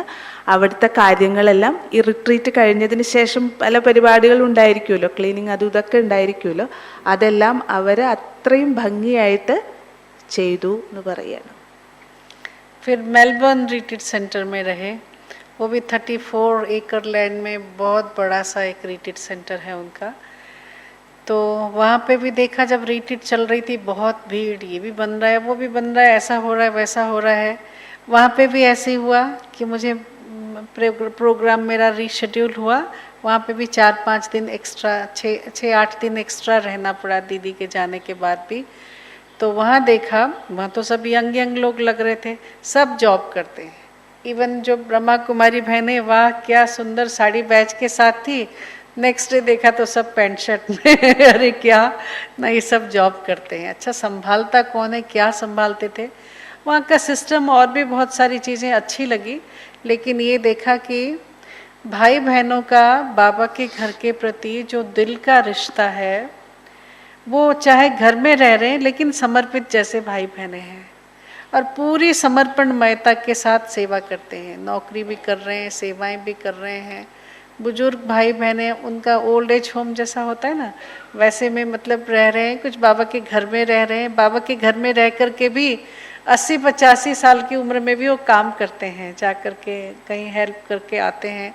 तो मतलब बड़ी वंडरफुल उन लोगों की जीवन की ये चीज़ देखी। लेकिन इसके बावजूद बाबा की सेवा के प्रति जो अटूट प्यार देखा, इसी कारण सेवाएं वहाँ खूब बढ़ी हुई, खूब अच्छी, खूब सुंदर सेवा दिखी। അപ്പോൾ വിദേശത്തൊക്കെ ഇത്രയും ഭംഗിയായിട്ട് സേവനം വളർന്ന് വലുതാകാൻ കാരണം പറയുകയാണ്, അവിടെയുള്ളവർക്ക് ബാബയോടും ബാബയുടെ സേവനത്തോടും ഹൃദയത്തിൻ്റെ ബന്ധമാണ് ഉണ്ടായിരുന്നത്. അത്രയും ഉള്ളുകൊണ്ടുള്ള സ്നേഹത്തിൻ്റെ ബന്ധമാണ് ഉണ്ടായിരുന്നത്. അപ്പോൾ ദീദി അതിനുശേഷം മെൽബോൺ എന്ന് പറയുന്ന റിട്രീറ്റ് സെൻറ്ററിൽ പോയി. അവിടെയും ദീദി പോയതിന് ശേഷം വീണ്ടും 5-6 ദിവസം നിൽക്കേണ്ടി വന്നു. അപ്പോൾ അവിടുത്തെയും കാര്യം പറയുകയാണ്. ഒരു ഭാഗത്ത് പല രീതിയിലുള്ള കൺസ്ട്രക്ഷനൊക്കെ നടന്നുകൊണ്ടിരിക്കുന്നുണ്ട്. എന്നാൽ പോലും അവിടെയുള്ള സഹോദരിമാർ, അവിടെ എല്ലാവരും മിക്കവരും ജോലിക്ക് പോകുന്നവരാണ്, ഫാമിലി മെമ്പേഴ്സ് എല്ലാവരും ജോലിക്ക് പോകുന്നവരാണ്. ഇപ്പോൾ വെള്ള ഡ്രസ്സ് ഇട്ട് കാണാം, ബാഡ്ജൊക്കെ കുത്തി കാണാം. അടുത്ത് കുറച്ച് സമയം കഴിയുമ്പോൾ അവരെ കളർ ഡ്രസ്സിൽ കാണാം. എന്ന് കഴിഞ്ഞാൽ അവിടുത്തെ അങ്ങനെയാണ്. പക്ഷെ എന്നാൽ പോലും അവിടുത്തെ സേവനം അവരെല്ലാവരും എത്ര ഭംഗിയായിട്ടാണ് ചെയ്തുകൊണ്ടിരിക്കുന്നതെന്നുള്ളത് പറയുകയാണ്. കാരണം അവർക്ക് ആ ഹൃദയത്തിൻ്റെ സ്നേഹമാണ്, ഹൃദയത്തിൻ്റെ ബന്ധമാണ് ബാബയോടും സേവനത്തോടും ഉള്ളത്. ये निर्मला दीदी इस उम्र में भी ऑस्ट्रेलिया अकेली जाती हैं, उनको कोई असिस्टेंट साथ में नहीं होता है. वहाँ एक बहन मिली असिस्टेंट में, बहुत खुश ये बहन उनकी असिस्टेंट होगी. कपड़े वपड़े सब ठीक ठाक करके दीदी के यहाँ रखती थी. उसके बाद देखा 8 दिन के प्रोग्राम के बाद वो नहीं है. कहाँ गई? अरे वो तो जॉब करती है, वो अपने जॉब में चली गई. सुना, मतलब दीदी को सेवाएं देनी है तो ये 8 दिन की जो छुट्टी ली उसने पूरी परफेक्टली, जैसे घर की बहनें होती हैं, ब्रह्मा कुमारी समर्पित बहनें होती हैं, उस प्रकार उन्होंने पूरी सेवाएं दी. रात को 9:30-10 बजे वो बहन मुझे लेने भी आई थी. हाँ, इंडियन बहन थी लेकिन. और इतना डेडिकेशन उन भाई बहनों का बहुत सुंदर, यहाँ कम नहीं है. क्योंकि मुझे बीच बीच में दीदी, आज भी दीदी लक्ष्मी दीदी क्लास के बाद बुलाई थी और बैठ गए तो 2 घंटे उनके पास बैठे तो अपना अनुभव सुना रही थी कि कैसे सभी भाई बहनों के सहयोग से स्थापना का कार्य भी कैसे हुआ, अभी भी कैसे सेवाएं चल रही है. जब वो छोटी थी तो कैसे कैसे चैलेंजेस भी आए. ब्रह्मा कुमारी बनना कोई मौसी का घर नहीं है.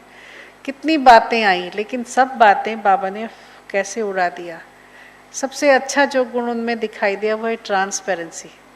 जो दिल में है वो बड़ों को बता दिया. जैसी बात आई वैसे बड़ों को बता दिया.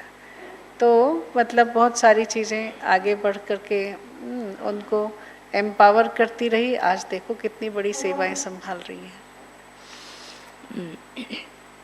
അപ്പോൾ അവിടെയുള്ള സഹോദരിമാരുടെ കാര്യം പറയുകയാണ്. പ്രത്യേകിച്ച് അവരിൽ ഡെഡിക്കേഷൻ വളരെയധികം ഉണ്ട്.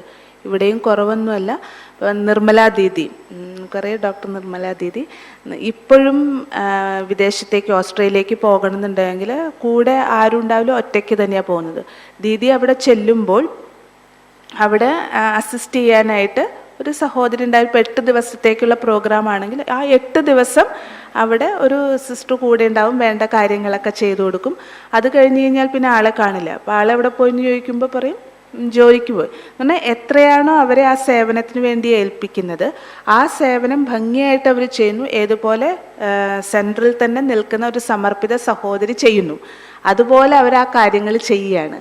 എന്നാൽ എല്ലാ കാര്യങ്ങളും അങ്ങനെ വിശ്വസിച്ച് ഏൽപ്പിക്കാനായിട്ട് സാധിക്കും. ആ ഒരു ഡെഡിക്കേഷൻ അവരിൽ പ്രത്യേകിച്ചും കണ്ടുവരാനുണ്ട്. ഇവിടെയുള്ളവർക്കും ഉണ്ട്. എന്നിട്ട് ദീദി പറയുകയാണ്, നോക്കൂ ഇന്ന് കുറച്ച് സമയം ലക്ഷ്മി ബഹൻജിയോടൊപ്പം ഇരുന്ന് സംസാരിക്കാനുള്ള അവസരം കിട്ടി. അപ്പോൾ എങ്ങനെയാണ് ഇവിടുത്തെ കാര്യങ്ങൾ, ഇവിടുത്തെ സേവനത്തിൻ്റെ തുടക്കവും ഇതിൻ്റെ സ്ഥാപനം ഇതെല്ലാം നടന്നത് എങ്ങനെയാണ്, അപ്പം അതിൻ്റെ ആ ഒരു ത്യാഗവും എല്ലാ കാര്യവും പറയുകയാണ്. അപ്പോൾ ശരിക്കും ആ ഒരു ട്രാൻസ്പാരൻ്റ് ആയതുകൊണ്ടാണ് ഇത്രയും സേവനം. എന്തെങ്കിലും ഉണ്ട് മുതിർന്നവരോട് പറഞ്ഞു, കാര്യം കഴിഞ്ഞു. അപ്പം ആ ഒരു ഡെഡിക്കേഷനും ഇതൊക്കെ തന്നെയാണ് തീർച്ചയായിട്ടും സേവനം ഇത്രയും മുന്നോട്ട് ഇവിടെയും ഉയർത്തിയത്. एक पॉइंट और डिस्कस करना है, वो ये है कि बाबा के घर में बाबा के बच्चे आपस में लेन देन का व्यवहार नहीं रखें. हाँ, जो फाइनेंशियल डील है वो नहीं करना चाहिए. ബാബയുടെ വീട്ടില് ബാബയുടെ കുട്ടികൾ തമ്മിൽ തമ്മിൽ കൊടുക്കൽ വാങ്ങൽ പാടില്ല. कई देखते हैं भाई मेरे यहाँ बिजनेस में जगह है, तुमको नौकरी करनी है, अपने आप कह दिया, कर लिया और ले गए. अच्छा तुमको पैसा चाहिए, मैं दे देता हूँ 1 लाख रुपया. भाई इसने उससे मांग लिया, उसने इसको दे दिया. किस बेस पे दिया? बाबा का बच्चा है, दे देता हूँ. लेकिन अगर फिर उसने इसको वापस नहीं दिया या कुछ और हो गया तो दोनों ही ज्ञान से चले जाते हैं. അപ്പോൾ പരസ്പരമുള്ള ക്ലാസ്സിൽ വരുന്നവർ തമ്മിൽ തമ്മിൽ പരസ്പരമുള്ള ധനത്തിൻ്റെ ആണെങ്കിലും കൊടുക്കൽ വാങ്ങൽ പാടില്ല, ഒരു രീതിയിലുള്ള കൊടുക്കൽ വാങ്ങലും പാടില്ല. ഇപ്പോൾ ഏതെങ്കിലും ഒരു ഇപ്പോൾ ക്ലാസ്സിൽ വരുന്നൊരു സഹോദരൻ തന്നെ പറയുകയാണ്, എൻ്റെ അടുത്തൊരു ജോലിയുണ്ട്, തമ്മിൽ പറഞ്ഞു, സിസ്റ്റർമാരറിയാതെ പരസ്പരം പറഞ്ഞിട്ട് ആ ജോലി അങ്ങോട്ട് കൊടുത്തു, അല്ലെങ്കിൽ എനിക്കിപ്പോൾ 1,00,000 രൂപയുടെ ആവശ്യമുണ്ട്, വേറൊരു സഹോദരനോട് പറഞ്ഞു, അവർ ചോദിച്ചു കൊടുത്തു. ഇങ്ങനെയുള്ള ഇത് പരസ്പരം പാടില്ല. കാരണം കുറച്ച് കഴിയുമ്പോൾ പിന്നെ പൈസ അവർ തിരിച്ചു കൊടുത്തില്ല എങ്കിൽ, കൊടുത്തു പക്ഷെ തിരിച്ച് ആ 1,00,000 രൂപ കൊടുത്തില്ല എങ്കിൽ എന്ത് പറ്റും? പതുക്കെ പതുക്കെ രണ്ടുപേരും ജ്ഞാനത്തിൽ നിന്ന് അങ്ങോട്ട് വിട്ടുപോവുകയും ചെയ്യും. शुरू में हम ऐसे कहते हैं चलो एक ह्यूमैनिटेरियन भी बैकग्राउंड होना चाहिए हमको, हमारा ही भाई है, उसको ज़रूरत है तो मैंने उसको 10,000 रुपया दे दिया. പറയുമ്പോൾ എന്ത് പറയും? ഒരു മനുഷ്യത്വം വേണ്ടേ? ആ ഒരു മനുഷ്യത്വത്തിൻ്റെ പേരിൽ 10,000 രൂപ വേണമെന്നുണ്ടായിരുന്നു, ആ രീതിയിൽ ഞാനൊന്ന് സഹായിച്ചതാണ്. इतनी भावना में आके दिया कि दीदी को नहीं बताया, उसने भी कह दिया दीदी को नहीं बताना, अच्छा नहीं बताएंगे, दे दिया. അങ്ങനെ അവരിൽ ഭാവന വന്നിട്ട് ആ പൈസ കൊടുക്കും, എന്നിട്ട് പറയും ദീദിയോട് പറയരുത്, സെൻട്രലിലുള്ള സിസ്റ്റർമാരോട് പറയണ്ട, അത് രഹസ്യമാക്കി വെച്ചോളൂ എന്ന് പറഞ്ഞ് കൊടുക്കും. लेकिन फिर कोई बात आती है तो फिर बात घूम के दीदी के सिर पे आती है कि नहीं? भाई मैंने तो समझा था वो ब्रह्मा कुमार भाई है, जरूर सच्चा होगा, अच्छा होगा, मैंने दे दिया, लेकिन आपने किससे पूछ के दिया? श्रीमत के अनुसार दिया? नहीं दिया. तो दोनों की भूल, लेने वाले की भी भूल, नहीं दे रहा है, देने वाले की भूल, पूछ के नहीं दिया. ലാസ്റ്റ് കറങ്ങി തിരിഞ്ഞ് അതൊരു പ്രശ്നമാകുമ്പോൾ ആരുടെ അടുത്തെത്തും? അത് സെൻട്രലിലെ നിമിത്തമായിട്ടുള്ള സഹോദരിക്ക് തന്നെ തലവേദനയാണ്. പറഞ്ഞാൽ അവരുടെ അടുത്തായിരിക്കും അവസാനം ഈ പ്രശ്നം എത്തുന്നത്. കൊടുത്തപ്പോൾ പറഞ്ഞിട്ടുമില്ല, വാങ്ങിച്ചാളും പറഞ്ഞില്ല. അപ്പോൾ ഇത് ചോദിക്കുമ്പോൾ വാങ്ങിച്ചാളും സിസ്റ്ററോട് പറഞ്ഞിട്ടുണ്ടാവില്ല, കൊടുത്താളും സിസ്റ്ററോട് പറഞ്ഞിട്ടുണ്ടാവില്ല. പക്ഷെ അവസാനം ഈ പ്രശ്നം ആരുടെ അടുത്ത് തന്നെ വരും, ആര് തന്നെ സോൾവ് ചെയ്യേണ്ടതായിട്ട് വരും. फलाने माता के बेटे को नौकरी की ज़रूरत है, हमने दे दिया, पूछा नहीं, लेकिन वो भयंकर आलसी निकला या उसने कुछ चोरी कर ली, कुछ गड़बड़ी कर दी, फिर बात सेंटर पे आएगी, क्लास पे आएगी, दीदी के पास आएगी कि ये क्या, हमने तो उसको ब्रह्मा कुमार समझ के नौकरी दिया, माता का बेटा है कह के नौकरी दिया, ये क्या हो गया? तो एक्चुअली इन सब चीज़ों में कोई भी फाइनेंशियल डील में बाबा के बच्चे आपस में नहीं आए. हमारा प्यार इससे ऊपर, इससे अलग होके होना चाहिए. അപ്പോൾ നമ്മുടെ സ്നേഹം എന്ന് പറയുന്നത് ഈ ഫൈനാൻഷ്യൽ ഡീലിൻ്റെ അതിനേക്കാളൊക്കെ മുകളിലുള്ള ഉപരിയായിട്ടുള്ളതായിരിക്കണം. അപ്പോൾ ചിലർ പറയൂലേ, ക്ലാസ്സിൽ വരുന്നവർ തന്നെയായിരിക്കും, ആ മാതാജിയുടെ മകന് ജോലിയില്ല, അപ്പോൾ അതുകൊണ്ട് ഞാനൊരു ജോലി കൊടുത്തു, എൻ്റെ അടുത്ത് ജോലിയുടെ ഒരു ഓഫർ ഉണ്ടായിരുന്നു, ആ ജോലി കൊടുത്തു. പക്ഷേ കുറച്ച് നാൾ കഴിഞ്ഞപ്പോഴാണ് അറിയുന്നത് ആ മകൻ ജോലിയൊന്നും ചെയ്യില്ല, വളരെ അലസനാണ്. അപ്പോൾ ഇത് കറങ്ങിത്തിരിഞ്ഞ് സിസ്റ്ററിനോട് പറയും, ഞാനൊരു ബ്രഹ്മാകുമാരനാണല്ലോ, ബ്രഹ്മാകുമാരിയുടെ മകനാണെന്ന് വിചാരിച്ചിട്ടാണ്, അല്ലെങ്കിൽ ഒരു ബ്രഹ്മാകുമാറാണെന്ന് വിചാരിച്ചിട്ടാണ് ജോലി കൊടുത്തത്, ഇങ്ങനെയൊക്കെ പ്രശ്നം വരുന്നത് ഞാൻ അറിഞ്ഞില്ല.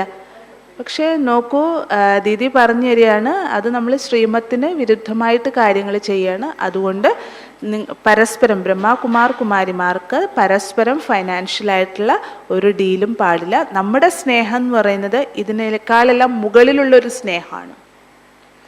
ठीक है, ये छोटी छोटी बातें जिनका हमें ध्यान रखना है, सोचा कि इन सब बातों के बारे में भी बातचीत कर लेते हैं.